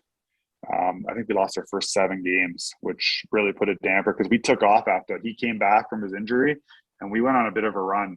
And then we went inside. I don't think we were a team that was ever going to do anything, but it was just crazy because I think we went undefeated in preseason that year, made that trade, so there was so much hype, and then lost 7 in a row. It's kind of crazy. And we brought in Komisarek. We had some big bullshit, and we had some free agent signings. So there was hype, and then it got shut down pretty quick. And and then I was traded not too far after that. But I loved playing with Kessel. Like he made it easy, and it was kind of on an NHL level. It was kind of like playing with like Randy Robinson. Like you get those guys the puck, they make things happen, and I take care of the two-way side of the game and compliment guys I'm playing with. And that's what it was like. And he was elite. Like he takes a lot of flack, but I don't know why he was as good. He's still going, but he's one of the most talented guys I ever played with. Just one quick thing, Brooke. Yep. You can't mention Kessel as the same sense as Renzi because he watches and his head's just gonna just balloon up the side. He'd be more of a Nate. He'd be more of a Robinson. Yeah, okay. Let's clarify that. Rizzo's more the sandpaper with but he was they were you make it. Chemistry is a hard thing to find, and when you find it, I think you roll with it. And I don't know. I feel like I built chemistry with a lot of guys in my career, so that's something I'm proud of because I feel like I could complement a lot of guys' games, and I think that's what had me last as long as I did in playing hockey. Yeah. With the Kessel thing, like, are the rumors true? Does he just not work out at all and not care, and he's just got that talent? Because it's kind of baffling because usually those are the types of players that kind of get injured and whatnot because they're not in good shape. But I think he's like third right now with an iron streak. He's second all time. Second or all time. Like, isn't that crazy? Like, is it true that he was kind of like that? Yeah, I would. Like, he's not the hardest working guy, but he's playing in the NHL. Like, he still works out. Like, he put it this way. Like, yeah, maybe he's not over the top, and but he does what he needs to do. Like, he's found what works for him. Like, I don't like judging people because what works for me doesn't work for Mark Giordano. What works for Mark Giordano doesn't work for TJ Bro. Like, everybody has to find their own thing. Like, Jaromir Jagr does something different than Jerome McGinley. You just I can name everybody. Everybody has to find what works for them, especially when you play a long time. Like, you learn what works for you, what works best. And Phil would come in. Honestly, he would come in and we'd be doing workouts, and yeah, he would do his own thing, but we'd be doing squats and we'd have something on the rack and we'd go to the heaviest one. He'd come in and he'd lift it with ease and then walk away. Like, he was just like, that's a joke. Like, he was just that naturally strong. I'm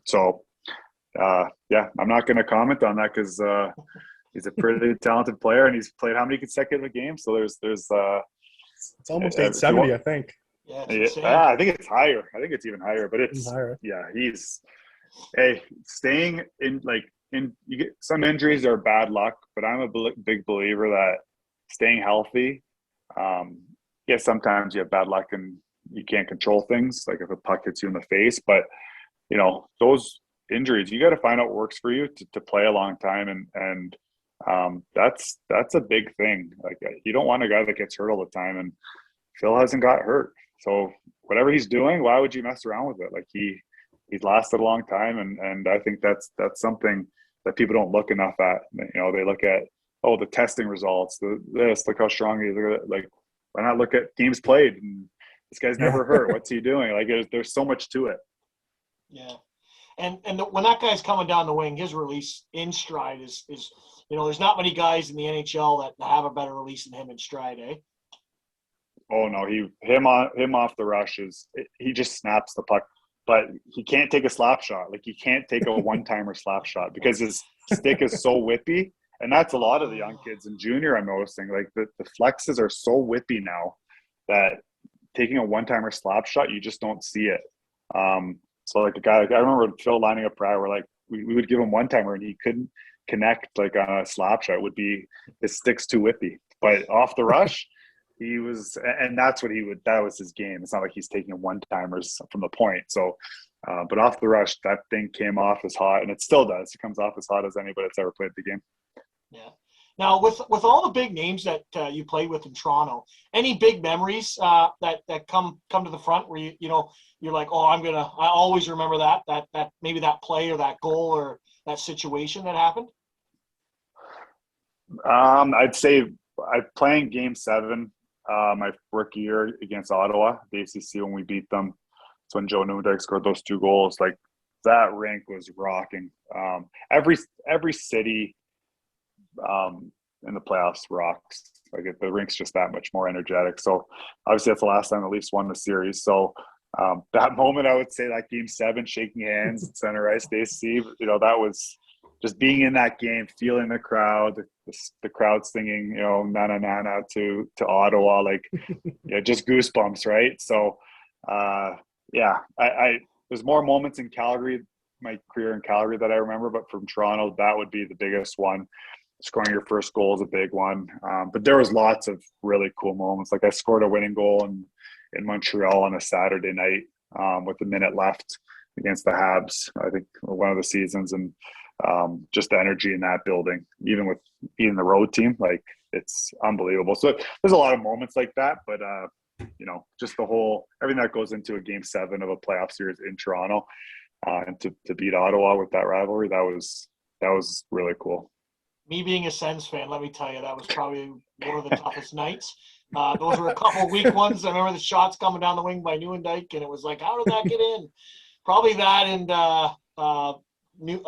Kunitz there, Game 7 a couple years ago. But definitely that was a great rivalry, and I hope Toronto and Ottawa can relive that in the next few years if they both can make it. They seem to be regrouping and rebuilding at different times. But then you get traded to Calgary, and you're with guys like Jarome Iginla. What was he like? Because he just seems like one of the best captains to ever do it, right? Yeah, and honestly, like him and Matt's and like very similar.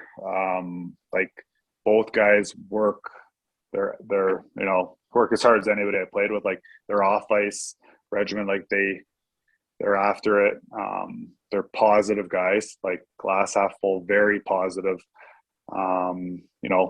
Like just as happy when one of their teammates scores as when they score.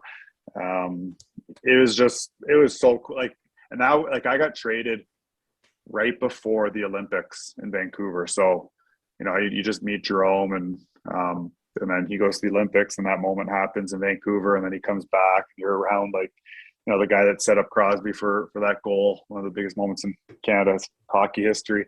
He's just such a nice guy. Like I really don't know what else to say. Like he would fight, he would do anything to win. But you build a relationship with these guys. Like it's hard to explain. So everybody sees them as players and they're all Hall of Famers, but like just the people there and you become friends with them and teammates and you're going for dinners on the road. Like it's surreal to think, but that's what your life becomes. Like you're a part of a team and these are your teammates and it's a brotherhood and you're going for dinners and Jerome's salt of the earth guy, honestly, is as nice as they come and competitive. But everybody's competitive in the NHL. You don't make the NHL if you're not competitive. So that's why it's kind of, but he really went after it. Like you could just see it. He wanted to score goals. Like he would be eager, trying to score goals, fight, just do whatever it took to help the team. I feel like he was like the Mark Messier of that era kind of thing. You know what I mean? Like would do anything. The elite captain, everybody loved him. Nicest guy, hard nosed, would fight, score, do it, whatever it takes. Exactly. That's exactly what he was. And we had Kiprasov, who was, the complete opposite. He was just laid back but was just so good. Like he was so talented, read the game, like one of the best goalies in the game. So it was a fight. It was a transition. You go from one dressing room to the other, but we were rebuilding in Toronto and we came to Calgary and it was the final few years before Calgary went through a rebuild, but it was fun coming in. They welcomed us and glad I got to play with them. Jerome's coaching out in BC now. So it's nothing but good things to say about those guys. So kind of speaking about Calgary and kind of going through that rebuild, is you've played with a lot of the core that's in Calgary right now, right? Like you played with Johnny Hockey, you played some time with Matthew Tkachuk. Did you kind of see like they're legitimate cup contenders right now? Like, did you kind of see that? And you think they could possibly make a run this year with the guys they got? Definitely. They're like Johnny controls the game when he's out there. Matthew Tkachuk is, his hockey sense and just the way he reads the game. Like he's as good as they come in the game, and then he brings the agitator element to his game, which everybody knows. But yeah, like they just got a good deep team. Like Lindholm is one of the most underrated centers in the game. And then they got Jacob Markstrom in that, and he's top 3 goalie in the game. Like I don't know how much coverage he gets out in Ontario, but this guy he's elite, and he win. Like so when they do have flaws and they make mistakes, he's there to make saves. So it's really intriguing to watch because they play Edmonton a lot, and Edmonton has McDavid and Draisaitl and two of the biggest names in the game. So when they play each other, it's really because you have one team that's really stacked up top and with talent, and then you have Calgary, who's just a well-rounded team. Lines 1-4, good D. They play as a team, good goaltending, and so it's always a fun battle of Alberta. Not just the battle of Alberta because it's Edmonton, Calgary, but also just like the way the teams are built to see how they match up in certain situations. Now, is that rivalry the Battle of Alberta? Like, is that as big as kind of Toronto, Montreal, Toronto, Ottawa around here? Like, when you're in it, what's it feel like? It's honestly, it's exactly the same. Like, so Toronto has, the way I would compare it, like Toronto's Toronto, like Leafs Nation, and first on Sportsnet, first on TSN. It's Leafs, right? Because they're the big draw. So Leafs Montreal is like Toronto. I would say it's like Toronto or Calgary Edmonton. So Leafs Montreal is like Calgary Edmonton, where it's like you feel it, and then Leafs Ottawa would be like Calgary Vancouver. So like you have both similar rivalries. The difference is we're out west here, so the games are later. So like the energy in the rink's the exact same. It's just you're just in a different side of the country, and then when you're here and you watch the Montreal Toronto player, Toronto Ottawa, it's you watch it from a distance, you kind of see it and it's there. Just like when I was in Toronto, you watch the Battle of Alberta, you'd see it from a distance, but you wouldn't really know. But it's when you're in both of them, that both teams hate each other, the fan base hates each other. It's just a rivalry that's there and makes those games extra special. So I'm fortunate that I got to experience all of them across Canada. So that's one thing I am I think it's pretty cool that I got to experience. You got to be one of the only guys with 1,000 games that didn't play in the States, right? Like all your games are for Canadian teams. That's a cool thing. Yeah, I don't know. I think I am one of the only guys. I don't know. I remember when I played, someone asked me that, I didn't know the answer, but I'm pretty sure. I'm sure there's someone who played for one team, but it's probably not many. Yeah, any other memories that stick out from your career in either Toronto or Calgary that that maybe is an unsung memory where it's a really special memory to you, but maybe others don't know a lot about it? Yeah, well, there's my two biggest moments of my career. Obviously scoring your first goals right up there, but the two biggest moments both happened in Calgary. So I'd say the biggest hockey moment I had was scoring the series game-winning goal against Vancouver in Game 6 on a Saturday night at the Saddle Dome. So it was 2015 playoffs. We were down 3-0 in the game. We came back and I scored winning goal with 3 minutes left. We put 2 empty netters in after, but I scored 3 minutes left. The place was rocking. It was the loudest rink I've ever been in. And I've been in some loud rinks, but that was, like World Juniors in Halifax was loud. But this, it just felt like the roof exploded off, and you're in Game 6 on it was a Saturday night game. It was like an 8:30 start, like a late start in Calgary against Vancouver, and so people were partying all day. It was a special. That was the best hockey moment I for sure had. If you watch on YouTube, the camera's like shaking when the puck goes in because the noise is so loud. So I'd say that, and then on a personal level, moment would be me and my wife lost our first child after childbirth. So I took 2 weeks off away from the Flame. They gave me a leave of absence to be with my wife and family. So I came back, and my second game returning to the lineup after taking a leave, and the city of Calgary supported me. Like it was amazing. The support we felt here, and a big reason as to why we feel like this is our home. So 2 weeks after, we played in Edmonton, and I got a penalty shot in Edmonton at the Rexall and scored on a penalty shot, and pointed to my little guy above, and like that moment for my family was just like chills. It was a Saturday night as well. So those two moments are definitely the top of my moments in my career. Thanks for sharing that with us, by the way. That's because it's definitely something special. So we appreciate that. So one thing we did skip over, which I do want to ask about because you just mentioned it again, World Juniors. We didn't talk much about that. What was it like to represent Canada? It was like everything you think it would be. Like it was I was off the radar. To make that team was a dream come true. We all grew up watching the World Juniors, and pulling a Team Canada sweater over like in that tournament specifically, like at Christmas time, and playing in Halifax, like it went by too fast. Like really, like you make the team, and then I'm there, and then all of a sudden we roll through the tournament. We really, the semifinals, I set up the winning goal with 3 minutes left. So like the crowd was unbelievable. And then we lost to Russia. We blew a 2-1 lead in the third against Russia. But that was like, I don't know. I don't even know how to explain it. It was an amazing, other than not winning, like it was as good as I could ask for that experience. And I'm just very fortunate that I was able to be a part of it, really, because that's every kid's dream. And there's only 13 forwards that get that opportunity every year. And I was lucky enough to be chosen. Now, was that the year that Jordan Tutu threw that big hit, like literally the first shift of the tournament or something like that? And kind of the legend every other shift, it seemed like the legend of Tutu was born. Yeah.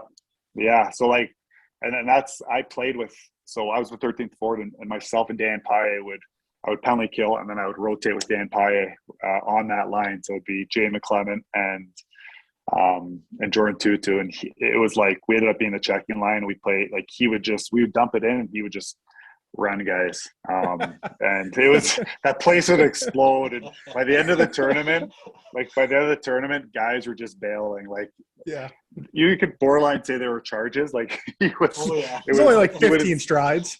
Yeah, by the end of the tournament, like D-men were just throwing pucks away. Like they weren't even going to get pucks, and so he was the story of that tournament for sure. Because it was exciting. It's funny, that's like 19 years ago, and that's one of my favorite World Juniors just because of the Tutu thing. Like I remember, and because it was in Canada, it got the crowd buzzing like crazy, right? Like, so as a player, you got to feel that. It's just got to give you a boost. Oh, definitely. Yeah.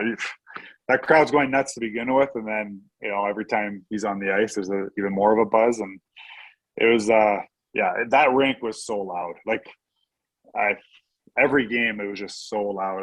It's hard to even, and it's a junior rink, right? Like it seats more 10,000 people in Halifax, but it was a fun tournament. It was, other than not winning, like I don't even know how to explain it. I got one here. So this is kind of backtracking too, but what's your best memory of playing in Belleville? Oh, best memory. Like hockey memory, or just like just doesn't know any memory at all. Yeah, one that sticks out for you. That's a hard. There's a lot of, like, hockey wise, like there's a lot of good moments.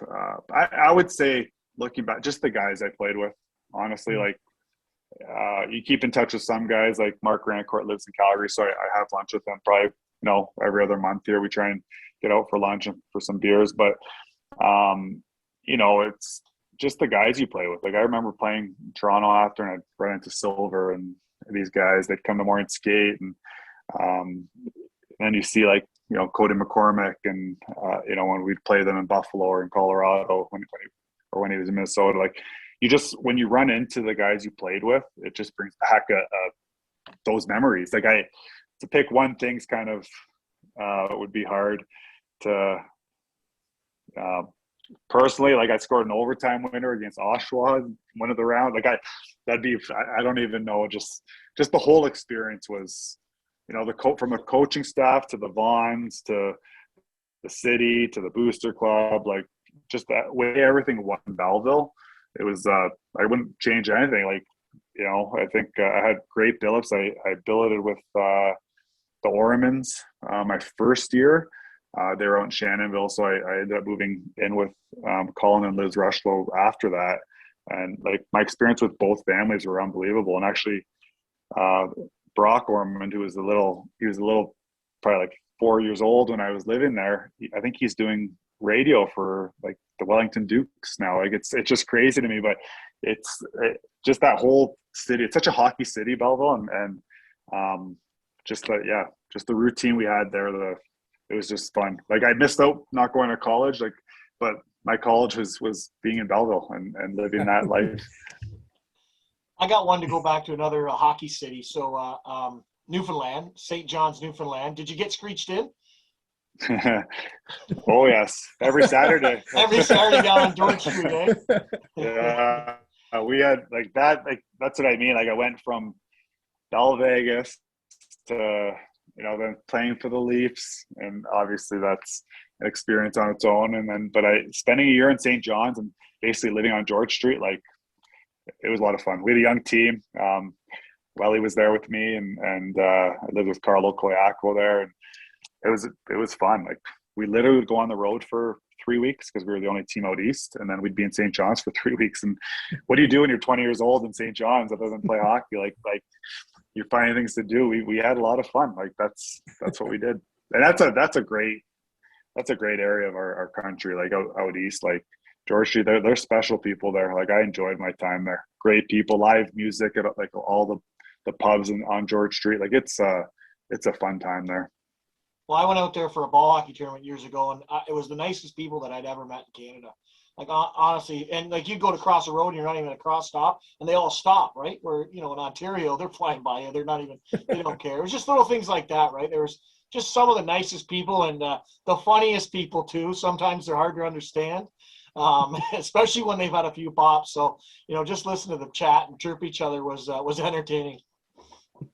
Yeah, I've nothing but good things. Like the hour and a half time change, like it's just so different. But it's like, yeah, we had like the people there. Like it was so sad. It was the last year St. John's had the Leafs there, so it was kind of like they still embraced us, but it was kind of sad that we were leaving because the team was moving to be the Marlies. But we loved it. And actually, Noobs was there with me there too. Chris Newbury obviously played with the Bulls, and I played with him in Toronto a bit, but he was there with me that year in St. John's as well. So there's a good Belleville connection there, and we had a lot of fun. Now, did Noobs feel hard done by because you replaced him on that Robinson and Renzi line, right? Like that was his claim to fame to start.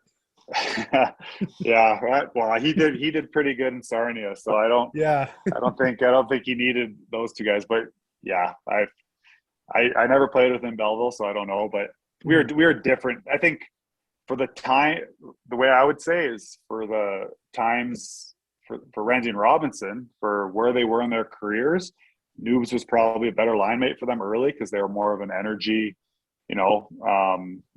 fourth. I don't know if they were their third, fourth line. They were the fourth line, yeah. Yeah, so they had to go out there and cause havoc, and Noobs was probably better served for that. And then, for later in their careers, I was probably better served for what I brought to that line with creating offense and playing a sound game, and it probably worked out perfectly for everybody. Noobs did great for himself in Sarnia. I think he's like second all time in like Sting scoring too, so he did okay for himself there. But I got a couple quick ones here, Matt. So first NHL fight, who was it against and how did it go?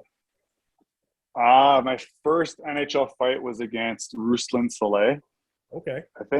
I think that's who it was.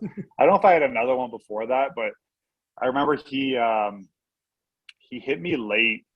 We were playing in Florida. He was on Florida. We were playing in Florida, and the game was over. And he ran, and he was a strong guy. And he was. It's very sad because he was obviously on that flight and locomotive. But so he hit me late at the end of the game, and I was so pissed because the game was over and it was dirty. I didn't have the puck. So when we went to Toronto, they were beating us like 8-2 one game at the ACC, or it was a 6-2, whatever it was. And I was like, I'm fighting this guy because I got to stand up for myself, and fought him. It wasn't the best fight, and I think he probably let up a bit, but he was nails, and I probably didn't pick the right guy.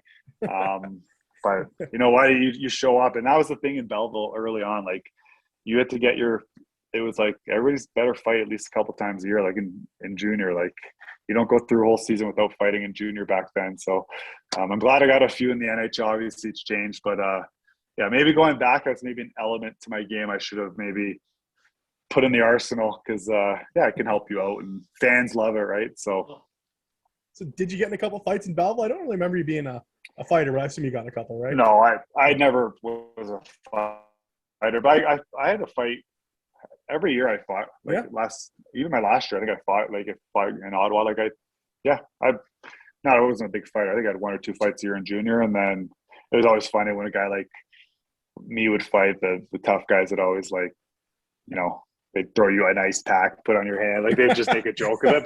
But it was a respect thing too, right? Like guys respected. Like I remember one time Silver was in North Bay or sometime, or I don't know where we were, but someone was taking liberties at him. And I remember I jumped in and went after him, and Silver remembered that. I remember him, he still talked when I talked to him, because I remember you that time. Because yeah, your teammates, right? It doesn't matter who it is. You get in there, right? You can take 5 punches, but it's about getting in there and helping your teammates, and that's something I never lost sight of. But yeah, it's not like I was ever looking for fights, because that's not even part of the game anymore. But it wasn't really a part of my game either.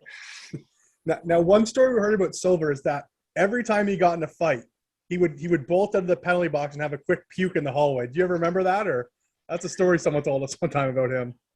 Yeah, he puked a lot. I think even before big games he would be puking, and I think Paymer would get him going too. Adam Paymer would get him going. So it was always like a thing. Like guys would like grab him up and he'd go to find a garbage can. So yeah, that's very accurate. But I never saw that after that. Like only in junior did I see that. Like I don't remember guys just, unless they were sick, guys weren't just going to puke for being so fired up. But that was Silver. That's for sure Silver. That's a great one. I love that one. I just got one more from a little quick one here. So what's the nicest goal that you scored in the NHL? Like, did you ever do an end-ender? Do you got a good story with that? Yeah, I don't know. You gonna believe me? I don't even know if there's YouTubes of my goals back then. We'll find it. I scored. You know what? My rookie year, I scored a few nice goals. I remember I scored a goal in Atlanta one game. I picked it up in the neutral zone and split the D, and went out with back end shelf on the goalie. There's no high def back then. That's how long ago it was. But yeah, there's a bunch of. I wasn't, to be quite honest, and I think it's me realizing this. I was never a big one-on-one guy, so I'm a big believer that hockey is a give and go game. You give it, you use your teammates, you give and go. There's only a couple elite players, maybe one on every team that can create for themselves. You need your teammates, and even from my time in junior, playing with Renzi and Robinson started, and then Paymer and Mac are I was always a give and go guy. So I'd say probably the nicer goals I've scored would be with tic-tac-toe plays, with my line mates, and setting them up, them setting me up, making plays that way. And that's that's how you have success, because the one-on-one, everybody defends so well in today's game, and even back then, it's just you get the odd nice goal for sure, and yeah, I probably have a few, but I don't know. What's nice to me might be different than you guys, right? Yeah. But I don't know. One of the cool goals I scored, my first goal as a Flame was I was on a 2-on-2 with Jerome.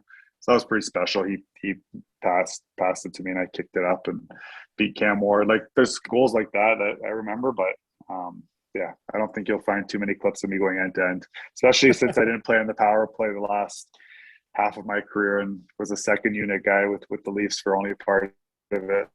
So, hey, I made it work. Any funny stories with Ty Domi when you first came into the league? Yeah, Ty was Ty. He took care of me. He was awesome. What would he do? He was. You couldn't say much to Ty though. My rookie year, I think I you get comfortable and then you say something back or you throw in some chirps, but the young guy, you shouldn't. And yeah, I think I had cut laces for like probably 5 straight days. And I don't know if it was him to this day, but it was somebody. But Ty was the guy, like in practice, if he had a tough night or if he was in a mood, he would, in a drill, he would hold his hand with one stick to the young guys. So if I had to fire a pass to him across the ice, he'd have one hand on a stick and try and catch it. And if you don't hit it, he would just like, he would get mad at you. And I'm like, that's kind of tough. But he would do it kind of as a joke, like to like, because he knew he was tied on. Like, what am I going to say? Like, so like it would make you nervous in practice. Like, I'm snapping passes to like, Sundin, Nieuwendyk, feeling good about myself, and then Ty's coming through the middle, and I'm just so nervous because I got to hit that stick because otherwise it's going to blow up the drill and Pat Quinn will get mad. So, but no, that's just, guys had fun. Ty was great, and he took me under his wing. Like, he really helped me. He would take us out for dinners, and he welcomed me. It's crazy. His son Max was a little guy back when I started, so he'd be around the room, and then all of a sudden Max is in the league playing against me, and it's crazy how quickly it all went. Yeah, that is crazy. Just one last one for me. Just Pat Quinn and any other coaches you had. Anybody that really reflects on you as a coach? I would say different. Like, I'm an assistant coach right now, so I'm just kind of learning that side of the game, and it is a lot different. Even though my last few years I was a fourth liner for Calgary, and I kind of took that leadership role to help the young guys. It's the coaching side is just completely different, right? Because it's gaining trust of the players. The game today, it's working with the players. More of a partnership is the way I look at it. But you got to hold guys accountable. So I would say, I just looking back at all my coaches, you take a little bits from each of them. Things I liked that they did, and maybe things I wouldn't do, and I learned something from every coach I had.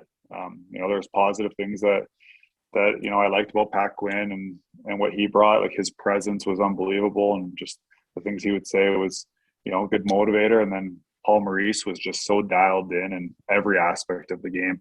And then who was next? Ron Wilson. Like, he brought certain elements, like how to get guys going, and you got to be tough on some guys and scratch a guy, and it is not, there's a part of the game that's not so fun as a coach, but you learn these things. And then I had Brent Sutter, and then I had Bob Hartley. The details of the game that he was all about details and stick placement. And then I had Glenn Galton. So I had a lot of coaches, and I would say I just take a little bit from each of them and kind of put it to yourself, because at the end of the day, I'm my own person. I got to be my own coach, and you don't just pretend to be someone else. You make what works for you, and you got to be real. Like, you can't fake and try and be like someone. But all my coaches, I took stuff from, and was thankful for everything I learned from them, even though there was some things I didn't like. Now, when you're coaching now, do you ever bag skate the boys like you guys used to get bag skated back in the day, like with Belleville or with the Leafs or Calgary? Yeah, well, sometimes I get the injured guys coming off injuries, or the guys who are scratched, but it's not just like the old school bag skates. Like, I try and make it more, the odd time you'll throw in an old school skate at the end as a finisher, but it's more like you work in skill with the skates.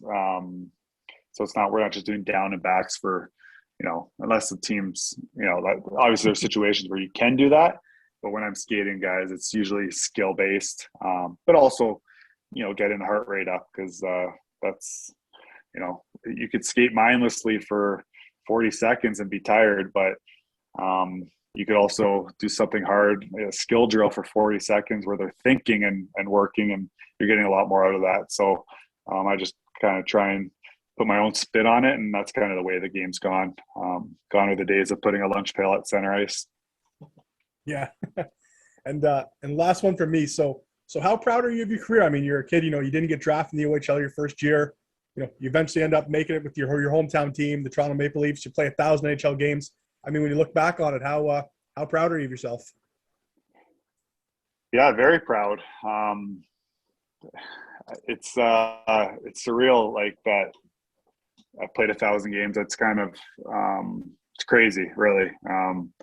But it all went by so fast. Like, it's like, take me back. Let me go through it again. But when you're in it, all you're focused on is the next day and the next game, the next practice. And that's kind of probably what helped me, was just not losing that focus, because I went through some tough times my career. Like, there's times in Calgary where it wasn't so good here. And, you just kind of keep it on the tracks and focus on what you can control. And before you knew it, I was getting up there in age and then reaching 1,000 games. So it's a big accomplishment that I'm very proud of. And then you just think about all the people that have been there for you from the start. Obviously, your parents, my parents, and my sister, and then my wife, who and my kids, and just our family that's around us all the time. But like, honestly, when you have kids, like, so life changes. I don't know if you guys have kids, but your life just changes when you have kids. And to be a pro hockey player, and the travel schedule and the demand we have on what we need to do, you got to have a good support system. And so my wife Katie, like, she did so much through that. And so when you hit these milestones, to have these moments, those, you really want to share it with them, because they're just as much a part of it as anybody. Because you're wearing it after a game when it's been a tough night. You're bringing that home. You're through good times and bad. Like, those are the people you're around, your wife and your kids. So those are the people you think about. And I'm just, now that I'm done, you look back, it's surreal, but it's a lot to be proud of. And now you try and give your family and your wife and your kids a good life, and teach them the values that you've learned, and go from there. Well, that's awesome. We really appreciate you being honest with us like that. So it's been a ton of fun. That's it for me. You got any more questions, Flem? No, I don't. I just wanted to thank you for coming on, Matt. I mean, it really feels, you can tell you have a good support system around, and your parents, raised you right. And, I think it's just a great story how you said, sometimes you felt a little disrespected and you dug in, and, you take that extra step, and, you make the World Junior team, you get drafted. So just an awesome career. And I know the city of Belleville loves you very much, and lots of people still talk about you here. And thanks very much for coming on. And it was a great time. Yeah. Best of luck with coaching as well. Oh, thanks for having me, guys. It's been nice to talk about my time in Belleville. I haven't done enough of it, and brings back a lot of memories. Even though my wife's from there, and we go back, probably once a year. It's nice to talk about it, because it was a huge part of my life that basically started my career, and I'm very thankful that I was able to do it all in Belleville, because it's a big part of my life, and it's been nice talking about it. Absolutely, yeah. And if you ever want to come back on and talk again about Belleville, we're more than welcome to have you on. So hopefully they get a junior team back, and we can talk about it. Yeah, that would be awesome. Yeah. And maybe one time when you're back in Belleville, we have a partnership with we run tournaments and events, and we're probably going to have some of your teammates out sometime. So if you're ever around in that area, we'll have you a chat, and we'll get you out. Yeah, no, that'd be awesome. And I do want to say, when I played my 1,000th game, Mark Rancourt actually, and then I don't have everybody's phone number, but he got a bunch of messages from a lot of my ex-teammates that I played with in Belleville, and it was nice to see their faces and hear their messages to me. Brought back a lot of memories. So it took him a little bit to get that to me, but I rewatched it not too long ago, and I was thankful that he did that. That was nice. And that's like the brotherhood that you have with the guys you play junior with. Even if you haven't talked to someone in a long time, when you see each other or hear a name that you played with, like it brings back a rush of memories. And that was awesome for Mark to do that, and everybody who sent a message to him to pass on to me. Absolutely. And I think the brotherhood stands out, because a lot of guys have said that as well. Like they said, we said, what's one thing you're proud of, sending Matt Stajan a message on this 1,000th game. So it's not just you who thinks about it. There are a lot of your old teammates that still remember that. And you obviously guys had a really tight bond when you were here, for sure. Yeah, well, thanks for having me, guys, and yeah, we'll do it again soon. Maybe next year. You know where to find me now. So yeah, it was great talking to you guys. Okay, All right, thanks a lot, buddy. We appreciate it. Take care. Yeah. Hey guys, welcome back. Hopefully you enjoyed that interview with Matty Stajan. It was awesome. I know we really enjoyed it. He's got so much to talk about. I feel like we could have just talked all night there, but definitely a ton of fun. I mean, the guy plays 1,003 games. He's playing with, like how many Hall of Famers? Like literally, I know we named them off for. I'm not going to name again, but there's so many guys. You're like, wow, it'd be unreal to play with one of these guys, and he's got like a dozen of them. Yeah. Big names. I know some of them might only been half a season stuff, but still. I mean, some guys would love to just play one game. Yeah. You know what I mean? With one of these guys, even if it's a retired game or something. So, which we are working on one of those. So that was a ton of fun. So, thanks to Matty Stajan and of course, our sponsor, Brad Warner, get Warner in your corner, real estate agent. The last thing we didn't talk about is our bus trip, April 16th. Tickets are going fast. We have very, very limited left. So if you hear this and you want to get on our bus trip, get a hold of us ASAP. It's Sens versus Leafs, April 16th. It's going to be a ton of fun. It's in Ottawa. The tickets start at $210, which includes your ticket to the game, all taxes, all fees, and a coach bus from Belleville to Ottawa and return. And if you live in between Ottawa and Belleville, we could probably pick you up. I know we already have at least one stop on Garner's Expressway, I think it's called, in Kingston. So yes, get on the bus. It's going to be a ton of fun. I know everybody that's going already is so excited. This is the third one I've ran, and the first one we ran together is Blue Club Sports and LFT Travel. So I'm excited, Flem. Are you excited for that? You're going to excited. You know what? I just want to say one thing. It's either because there's going to be a lot of Leaf fans on the bus. I know that. I get it. It's either going to be everyone's going to be chirping me, or guess what? If Ottawa wins that game, she's going to be in quiet, and I'll be dancing just, on the bus. I can't wait. So no, I'm just having fun, guys. But it's going to be fun.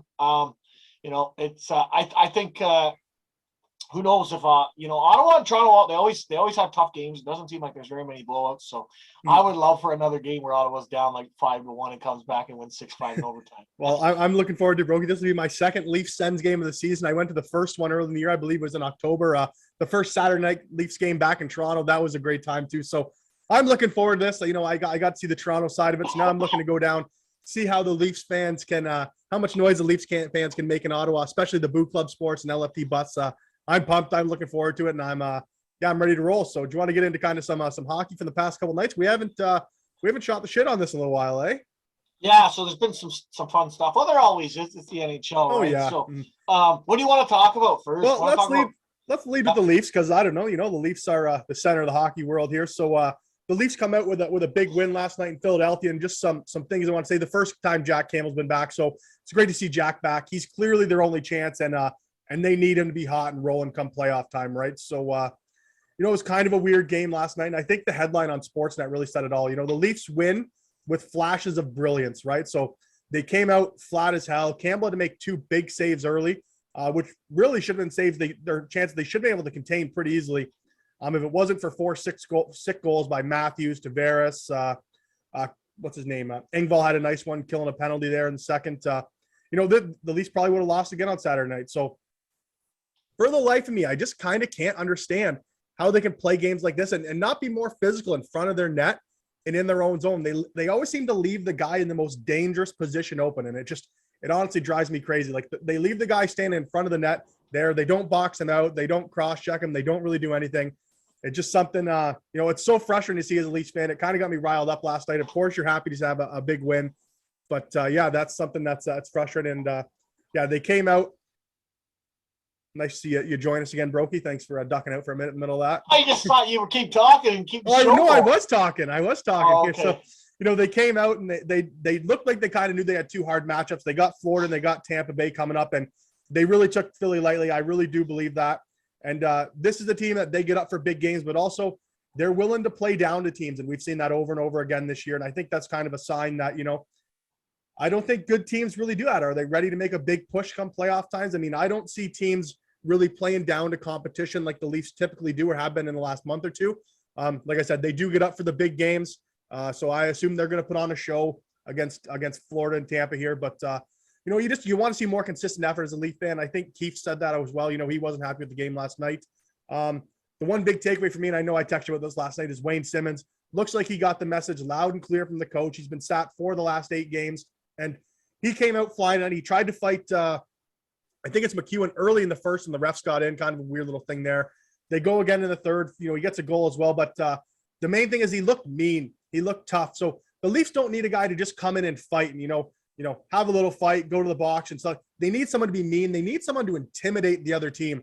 And I feel like that's been missing from Simmons. He needs to be kind of like a loose cannon out there. He needs to keep guys on edge and let them know they can't be running around. And sometimes it's not just fighting how you accomplish that. You got to talk and you got to look mean. And he looked at last night in that fight. It's a 6-3 game at that point.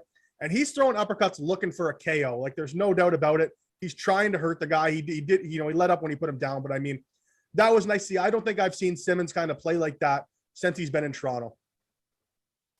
Yeah, it definitely needs the edge, right? So, yeah. I mean, yeah, and that's what Toronto has to play like. They have to be intimidating, right? When it comes to playoffs, it seems like they're always the team that gets intimidated. It gets pushed around a bit, and so they need that guy. They need Simmons. That's why they brought him in. They brought him in to do play like this. You know what I think? Bring him into they maybe the odd goal and stuff, but at the end of the day, they have guys that can score. They have a great team that can score. Well, I think he needs to realize he's not a 20-goal scorer anymore, right? Like, that's he's not. He's not I think back that. I think the big message is too is they sat him out against Boston the other night too, and that's one of the reasons you bring Simmons in, to play against big rivalry teams like Boston, right? So he gets scratched for Blackwood, and I'm sure that that doesn't sit well with him, and he definitely came out ready to go. But just one thing about this Boston game too, what we're thinking at is that shit with Marchand, those cross checks, and this is part of the reason why Simmons, I think, probably showed up their night. That stuff can't fly. You can't let guys go around and cross check Tavares 3 or 4 times. I don't know how the ref doesn't call a fucking penalty. Marchand eventually ends up getting a 10 for hurting the ref's feelings, but he's allowed to cross-check the death out of John Tavares, like cross-checked him 4 times in the ribs, in the elbow, kind of thing, trying to hurt him. So I think the next time the Leafs play Boston, I haven't looked at it, I don't know what it is. You know what? I'd be willing to lose the 2 points in that game, and I think someone should jump Marchand. I think you just got to send a message to him, jump him, take the 2, take the 10, break his nose, take a 2-game suspension, and just wash your hands with it. Say, I'm done. Keep your shit together, Marchand. That may work when you play little teams like Anaheim, maybe Montreal. That's not going to fly when you play the Leafs. So I think the next game, maybe you see a little retaliation. It did work when they played the Leafs. He literally licked the guy. I know. He did nothing for him. So, I mean, unless the Leafs have changed, we'll see. But it did work, and it has worked. And Marchand's games always worked. So we'll see. I don't see anybody jumping anybody, but that's why the Wayne train's there now, buddy. He looks like he's ready, fired up to pummel someone with some uppercuts. So look out, Brad. I'm not sure you're ready for it, buddy. I think Wayne Simmons there. I think he had some ball hockey thoughts from about 8 years ago, and that's why he was all fired up, because the Belleville Demons dusted his ass 1-0. Anyways, back. Those are my thoughts on the Leafs, though. It was a frustrating game last night. You're always happy to get the win, but just want to see more consistency out of the group. Like we always say, it's playoffs, and we'll see what happens. So I don't feel like there's been a lot of talk about the Leafs and kind of Leafs land this year, because everyone just waiting to see what happens in the playoffs, right? Like, it looks like the spot's locked up. So, you can nitpick it to death. It's going to be what they do in the first round, and, and beyond what determines how the year goes. Oh, 100%. And I mean, we already know that. Yeah. And, well, the Leafs have already clinched the playoff spot. I think everybody in the East has clinched it. Like, they clinched it a month ago. That's how big the gap is.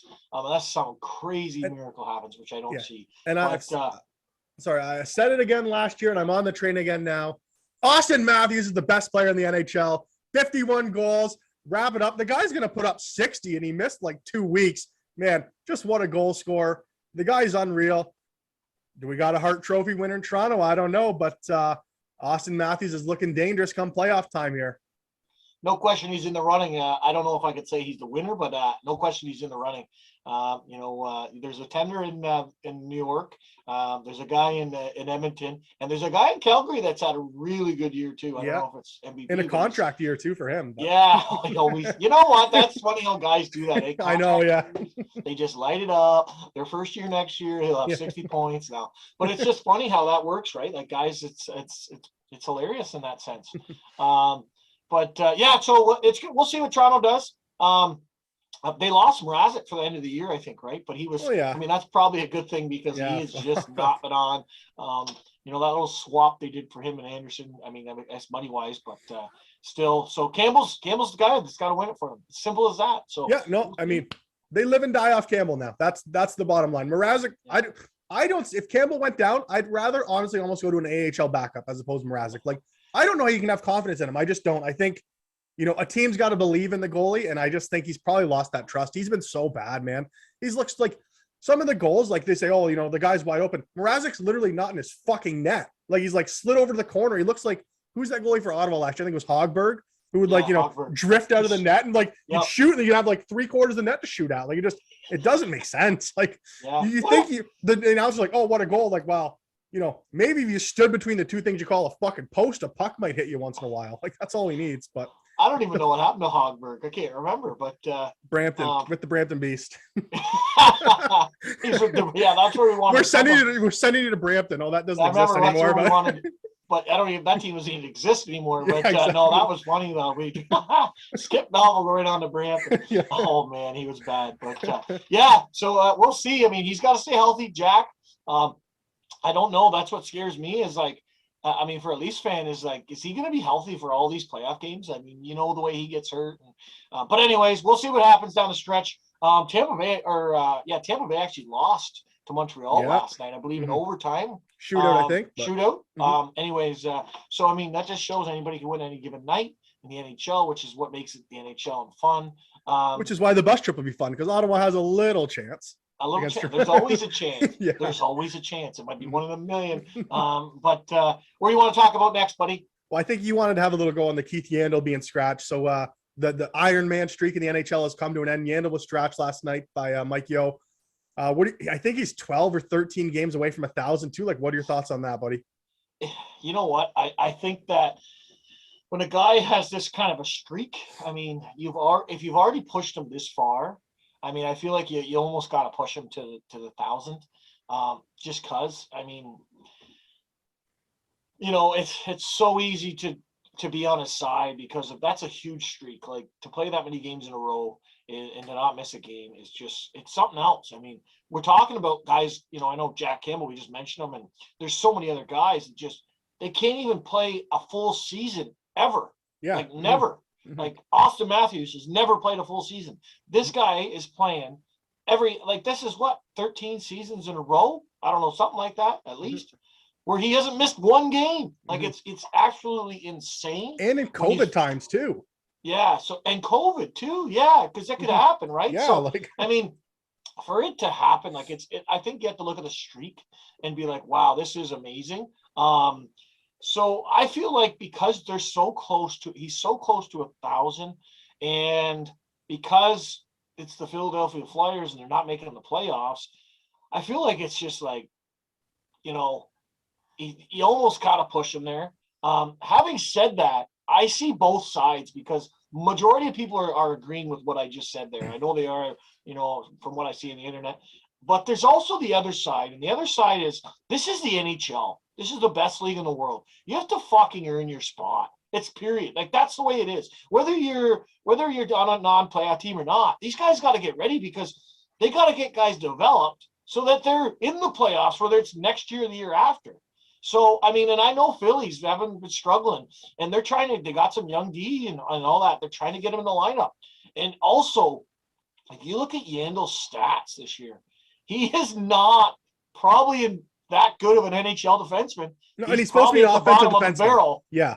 Yeah, like if you literally look at all his stats, like, so that's I get both sides because I'm like, you know what? Like, I feel like because they've already pushed. Here's the thing, and this is where it started from. The first game of the year he was in Florida, right? They were going to healthy scratch him. I think that was last year. Oh, maybe that was last year. Exactly. That's what I was going to say. That's what I was going to say. Like, he's already been hanging on to this streak. So I feel like the struggle here is he's been pushed, and let's not kid ourselves. He could have been scratched easily a long time ago. And I don't mean a long time ago as in like at the 600 game. I mean like maybe within the last year or two. Yeah. And you know what? And he hasn't. And everybody's pushed him along and helped him. But there comes a time where it's like, holy fuck, man, you got to help us. Pardon my French here, but that's just how I feel. It's like, so I get both sides. It's just tough because he's that close now and they're not in the playoffs. And I feel like if I'm the coach of Philly, I get him there. And after 1,000 games, I'm like, okay, just go sit the rest of the year. I don't know. if you're going to sit him one game, you might as well sit him the rest of the year because there's only like 5 or 10 games left after that. Yeah, it's weird timing just because like sorry, I didn't mean to interrupt you there, but if you want to go ahead, I'm done. It is weird timing just because of the thousands. Like I'm in 100% agreement with you on the other side. I mean, like, look, you know, it's nice to be a nice guy, but sometimes nice guys finish last, right? Like Mike Yeo is probably coaching for his job right now. He can't be coming out looking flat. And if Keith Yandle isn't the best 6 defenseman on that team, well, it's time to cut him loose and give a young guy a look. Like you're not making the playoffs. You know, Yo's job is develop guys for the future and future teams. I mean, Yandle's probably not going to be a part of that. And Brokey, I thought of this when you were talking. We are in WrestleMania season. All streaks must come to an end. Brock Lesnar showed up and put the Undertaker to rest last night. So Bill Kessel's going to be the new Iron Man. I think that's what's going. I don't think Bill's what? That was years ago. Well, all streaks must come to an end, buddy. And Phil Kessel's still rolling. So I mean, Phil's going to take up that mantra now, and you know he's the next guy up. So you know, it was a great run by Yandle, but I think the first game last year there was legitimate concerns they were going to scratch him. And then there was this big uproar, and then they kind of they pushed him through, and then he ended up playing all the games last year as well. So you know, it's been on the line for a little while. People think it's going to come to an end. You know what? It's ran its course, and it sucks that he didn't make it to 1,000. I'm sure that would have been a great milestone for him, something that's a huge deal. But you know what? You played 12, 13 seasons in a row.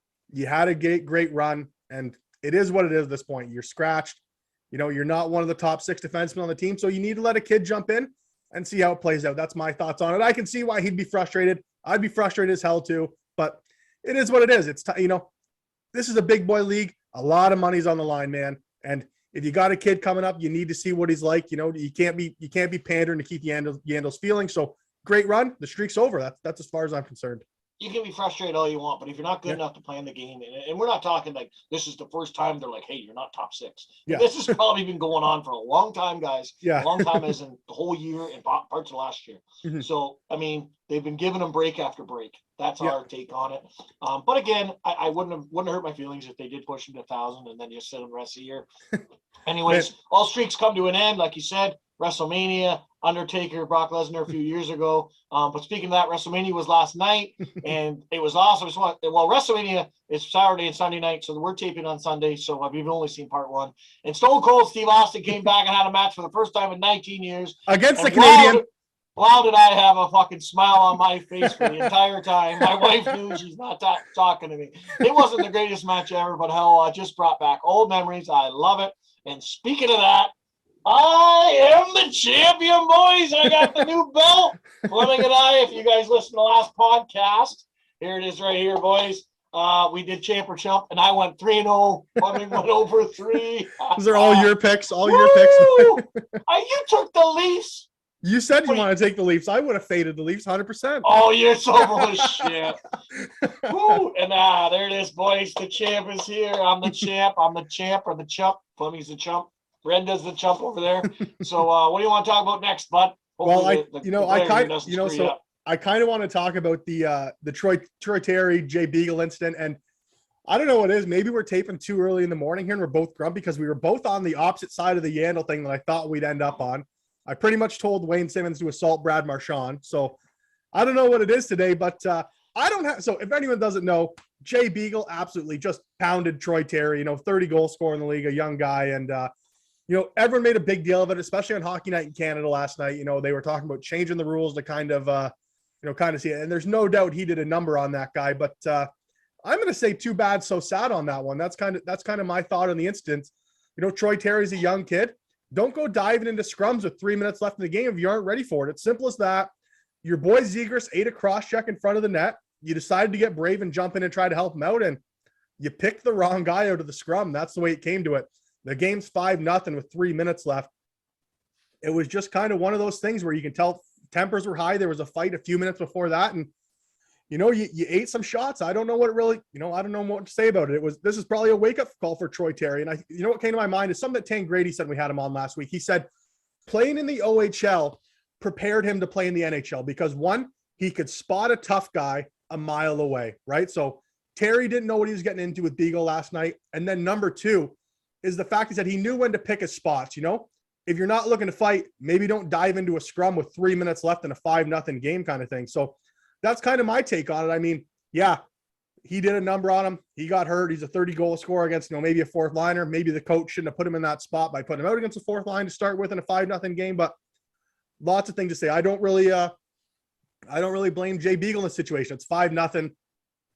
That said, 100% there's going to be retaliation from Anaheim. These guys don't play again this year, but there's no way that's going to fly. So the next time Arizona, they're probably going to be in Tempe, in a university town. It's I'd watch out for Anaheim, Arizona next time they play. It's or at Tempe. It's going to be a good game. Either Beagle needs to keep his head up, or B, the young guys in Arizona, they're going to need to keep their head on a swivel that game because someone's coming at them. I've got a real big feeling this is going to end up like Washington, the Rangers last year, where after the Wilson, what's the winger's name there, little Russian? Oh, I forget. I can't think of the name. You guys know what we're talking. Yeah, Panarin. When he threw Panarin down, then they had a brawl at the end of the next game. Like, I kind of think I see a little bit of Rangers Washington coming up in the next time these two play. It's just something they can't let fly. It happened, but don't go diving into scrums. You're not ready. That's the way I kind of look at that one. Yeah, maybe we should have to head down to Tempe next year, buddy. You think Sarah let you go or what? I'd love to go. I think I probably got points for that. No, but it's one of those situations where I'm reading guys' takes and hearing guys' takes, and some guys' takes are like, "Oh my God, he touched them!" Like, that's not allowed. It's just like the cross check wasn't even bad. This isn't soccer. No, I'm talking about the fight, but yeah. So, and then I hear, well, you know what? You shouldn't be doing skill to guys and not expect to get punched in the face. That's wrong as well. Okay, I don't agree with that either because yeah. like. You can't just punch a guy in the face because he's fucking more skilled than you. Yeah. Like, it sucks to suck. Well, sorry, you know. But I guess there's two sides of it where it's like, okay, you can't punch a guy in the face but then sometimes you can go a little far, which maybe it went a little far. But you know what? Sometimes guys take punches to the face. It's hockey. I mean, sometimes guys get jumped. I mean, I've had it before. Like, it's just that's the way it is. Are they kind of slowly getting rid of it? Yeah, but also if there is a scrum, no, the number one thing, and you're right. I love what you said about Tangradi is just knowing who's on the ice, and who you're going to grab. I remember we had a scrum Wellington Trenton years ago. I can't remember if I told this story. And anybody know Corbin Crawford? He's still playing senior A. Shout out to him and the Tweed Oil Kings. But he's just jacked, and he was always jacked. And there was like a 5-man scrum, and I didn't grab anybody. And then they're yelling at me, grab Corbin. So I'm like, Corbin, let's fight, And then in my head, I'm like, no fucking way I want him to fight. And he goes, not fighting you, Brokey. And I'm like, okay, good. But anyways, like, I knew, like, okay, I don't really want to fight. I get it right. You know what I mean? Sometimes you don't have a choice, but like, it's just being aware, like, don't go up and start swinging at him because guess what's going to happen? Yeah. Don't go up and grab him and be like, you know what? F you, blah, blah, blah, blah, blah. Like, that, what's going to happen. You can go up and just be like, kind of grab him softly. Yeah. Maybe gently and, hey, man, the game's over. Like, like direct him away from the play. Exactly. There's certain things and situations I think you can do. And again, it's in the heat of the game. Your buddy gets hit. Like there's so many different things. But at the same time, you got to be like, listen, like I guarantee next time he goes in there, he ain't going in with that fire. And he's probably going to watch what he's doing because he's going to get punched in the head again. Yeah, and it's just like, I mean, it is a learning lesson. Do I think it needs to go away from the game? Not, I don't know, maybe a bit. Do I think that attitude of like, if you have more skill than us, we're going to punch you in the face has to go away? Yeah, like that's got to be, that attitude can't be the right attitude. But I don't think that was the attitude in that instance last night. Like, no, you just hear it like on. Anaheim's got to feel the temperature of that game. Like there's 3 minutes left. It's 5-0. And like, there's been a fight like 2 minutes before that. Right. So like the game's, the intensity's ratcheted up. Like we've talked before, even at like pay for it sports tournaments, like, man, guys don't like to lose if they're playing for a fucking t-shirt. Like, you know what I mean? Like, there's pride on the line. And do you think the Michigan goal earlier in the game had anything to do with it? I would say directly, like, is that the direct cause? No. But did the Michigan goal maybe like build up a little bit of frustration in Arizona and like a little bit of a like fuck you kind of attitude? Like, is that why the frustration the game built because they were getting beat and had a goal like that go in? Yeah, probably. I'm sure that's why Jay Beagle's a little frustrated. The guy hasn't fought in I think 5 or 6 years. So obviously he's not a loose cannon just out there looking to fight. The situation in that game, it was getting heated. They were embarrassed. And, that's just kind of what happens. Like, he lost his cool. Did he go a little too far on the kid? Should he have let up? Yeah, I think 100% he should have let up. But also, that's on the linesman too. Like, it's the linesman and the official's job to keep guys safe out on the ice. And I think they really failed in that last night, especially for Troy Terry, because if you look at one point, the linesman comes in and he makes contact with him. You can't tell if he touches Beagle or Terry, but as soon as the lineman, if you want to break a fight and as soon as you touch a guy, for my money, then you got to stop that fight. You got to bear hug the aggressor and say, that's it. The fight's over. The fucking one linesman like pretends to try to go break up another fight with two guys who aren't even like looking serious to go just because he doesn't want to jump in that one and like take a shot. Right. But I mean, once one linesman commits to it and you touch the guys, that to me, that's a signal to the players to be like, okay, like, it's time to like wind it down. That didn't happen. Like the linesman kind of came in, touched them, and then Terry ate 2 or 3 more. Right. So as much as, there's some blame to go around, there's some blame on the officials too. When you make that first step to jump in and as soon as you make contact with a guy, that to me, that's my cue to end the fight right there.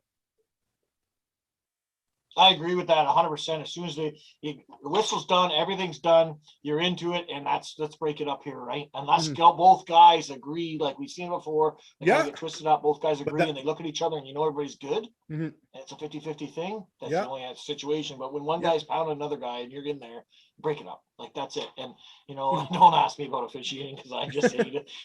It's funny, eh? So I read the other day that at the GM meetings, officiating came up and how bad it's been and how just it's been so, and you know what they said was, make sure you're not embarrassing the officiating or chirping them, I guess, however you want to say it. Don't hurt their feelings. Words to matter. The press, or you're going to get fined. And it's like, okay, Gary, how about you get some fucking refs? Yeah.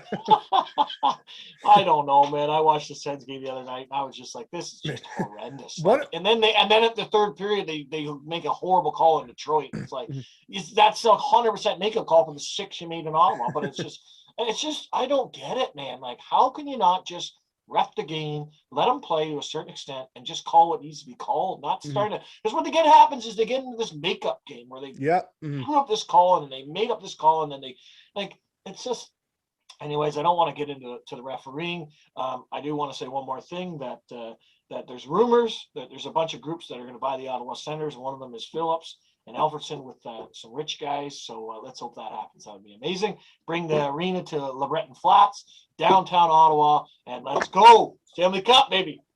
Stanley Cup. I think you're about 100 years off that point, but maybe one day. Maybe one year. But there's no chance to Josh Norris. This guy's a light show. He'll be catching Matthews next year in goals. He's a decent little, maybe a second line center, but like I said, line center that's going to score 45 goals. You guys got one little gritty top 6 winger and a number 2 defenseman. So good on Thomas Chabot and Connor Brown. They're probably the heart and soul of the team. So that's kind of my. I bet you the Senators don't win the cup in the next 10 years. I'd probably lay you some odds too. Wow, that's easy. Toronto hasn't won the cup in 400 years, so I'll bet you the Toronto Maple Leafs don't win the cup. How about that? I'll bet you my house. Oh, well, so okay, yeah. So what do I have to put up? What do I have to put up? You got to put up your house. No, I got to get some odds on that. Obviously, they're the underdog. I'll bet you my garage for your house. You have every year. I'll bet you your garage. You have every year to win it, not just one. So there you go. For how many years? 10 years? So there's 10 to 1 odds. I legitimately might take that bet. I don't know.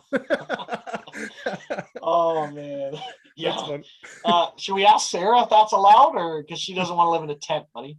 Well, we'd be moving into your house. Not a chance, but the Leafs aren't doing nothing. Anyways, do we have any other topics for today, or? I didn't have. No, I just wanted to say, our condolences to Eugene Melnick. I really feel that's a big loss for the Senators. No one should, no one's life should be cut short at 62 nonetheless. But like I said before, I think, you don't really know what you had until you lost it. And I think this is going to be a big loss for the Ottawa Senators. I mean, I never really understood all the flack Eugene was getting. Like, maybe he said some inopportune things at some bad times, like at the Outdoor Classic game a few years ago. But that's part of being a negotiator and being a boss. You don't always have to be loved by everyone, but it's your job to get the job done. So, if he said some things kind of in posturing to get that LeBreton Flats deal to move along, I just think, you got to be smart enough to realize that's what he's doing. He's posturing. He's trying to find investors. He's trying to make the best deal for the team. He obviously loved the team. And that's my thoughts. Everyone was all over him about the Carlson deal. What are you jabronis saying now? You got Norris, you got Stützle. I mean, the deal made, you thought the deal looked bad. Well, look, you're pretty clearly the winners now, and you're not stuck with an $80 million anchor of a contract. So you know, rest in peace, Eugene Melnick. I think, you know, you took a lot of heat for things, you know, that you probably ended up doing right. So that's my thoughts on the situation about Eugene.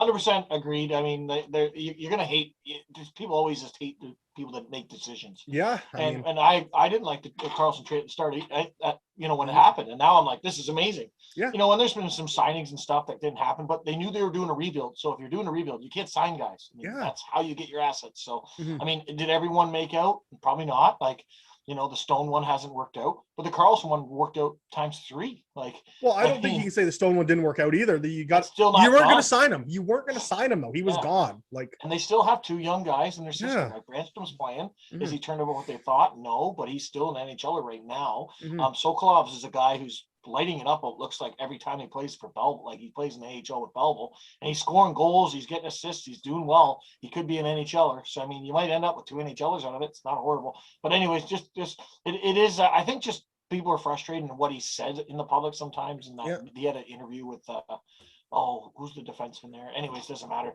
It didn't go over well, but I think now people are realizing, you know, you don't realize what you had lost until it's gone, right? Or what you had until it's gone. So I think people are realizing. So hopefully, Ottawa can move on from this. And I'm not sure. I think they're talking about his daughters taking over, but I think the oldest one is like 21, which would just kind of be insane.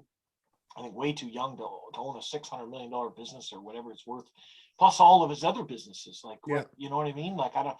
So I think that hopefully it does sell. Let's go to the Alfie Phillips group.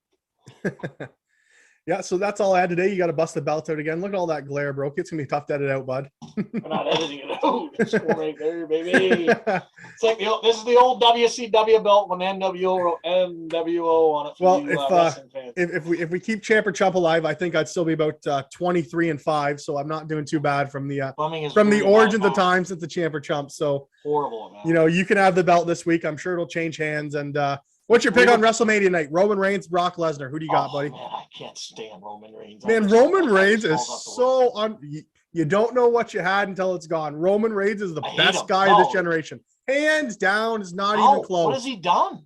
He's been the champion for like 2 years. Okay, so I can own a business and just make the guy the champion. They decide who's the champion before the match, Fleming. So what do you want him to do then? What do you want him to do? Lose, because he fucking sucks, man. He's boring. Can't decide all he does is the Superman punch, and the Superman punch, and he's out 1, 2, 3. Roman Reigns is the greatest wrestler. Go back and watch the pop of fans, and like he's not even top 10 of all time. And you're gonna say he's best of this generation? He is the best. Who's better in this generation? And this is the worst generation in the history of wrestling generations. Yeah, I don't know. I kind of think like the Shield and Kenny Omega 10 guys. 10 guys in AEW. Kenny Omega's a bum. He's not even good. Like, I can't stand this. He's an okay wrestler, but he's a little guy, man. You always got these things like, man, if you're gonna be the heavyweight champion of the world, you need to be a goddamn heavyweight. What's he call himself? I don't know. I don't really watch WD, but I don't know. He calls himself the king or something like that. You know, the Samoan king or something. I don't know. But look, you're talking about the wrong guy. First of all, the Samoan king is somebody else. So I don't know. I don't watch WWE. Roman Reigns is in God mode right now, buddy. Not even in WWE. He's in AEW. So he's in God mode right now. He's on top of the world. He is gonna spear Brock Lesnar into next week. Can't stand Roman Reigns. He's literally my most hated wrestler ever. I just think he's the most boring guy in the fucking history of the world. Anyways, have a good night, Jim Kite. Next episode, let's keep rocking, reeling, dealing. We got our tournament next weekend, 4-on-4 championships. Winning team's going to win a trip to Las Vegas. How amazing is that? So hopefully the Boo Club sports team wins and Fleming can send me to Las Vegas, baby. And just guys, note the new name of the podcast. We are now the Pay It Forward Sports Podcast Network, right, Brokey? So we're kind of amalgamating everything under Pay It Forward Sports. We still are the Boo Club on the Battle of Ontario Hockey Podcast, but we're going to try to start putting more content out under the Pay It Forward Sports Podcast Network. Yeah, and then last chance to get your tickets. It's less than 2 weeks away. We have our bus trip, Sens versus Leafs. We're going to watch the Sens whip the Leafs ass, and that's the bottom line because Brokey said so.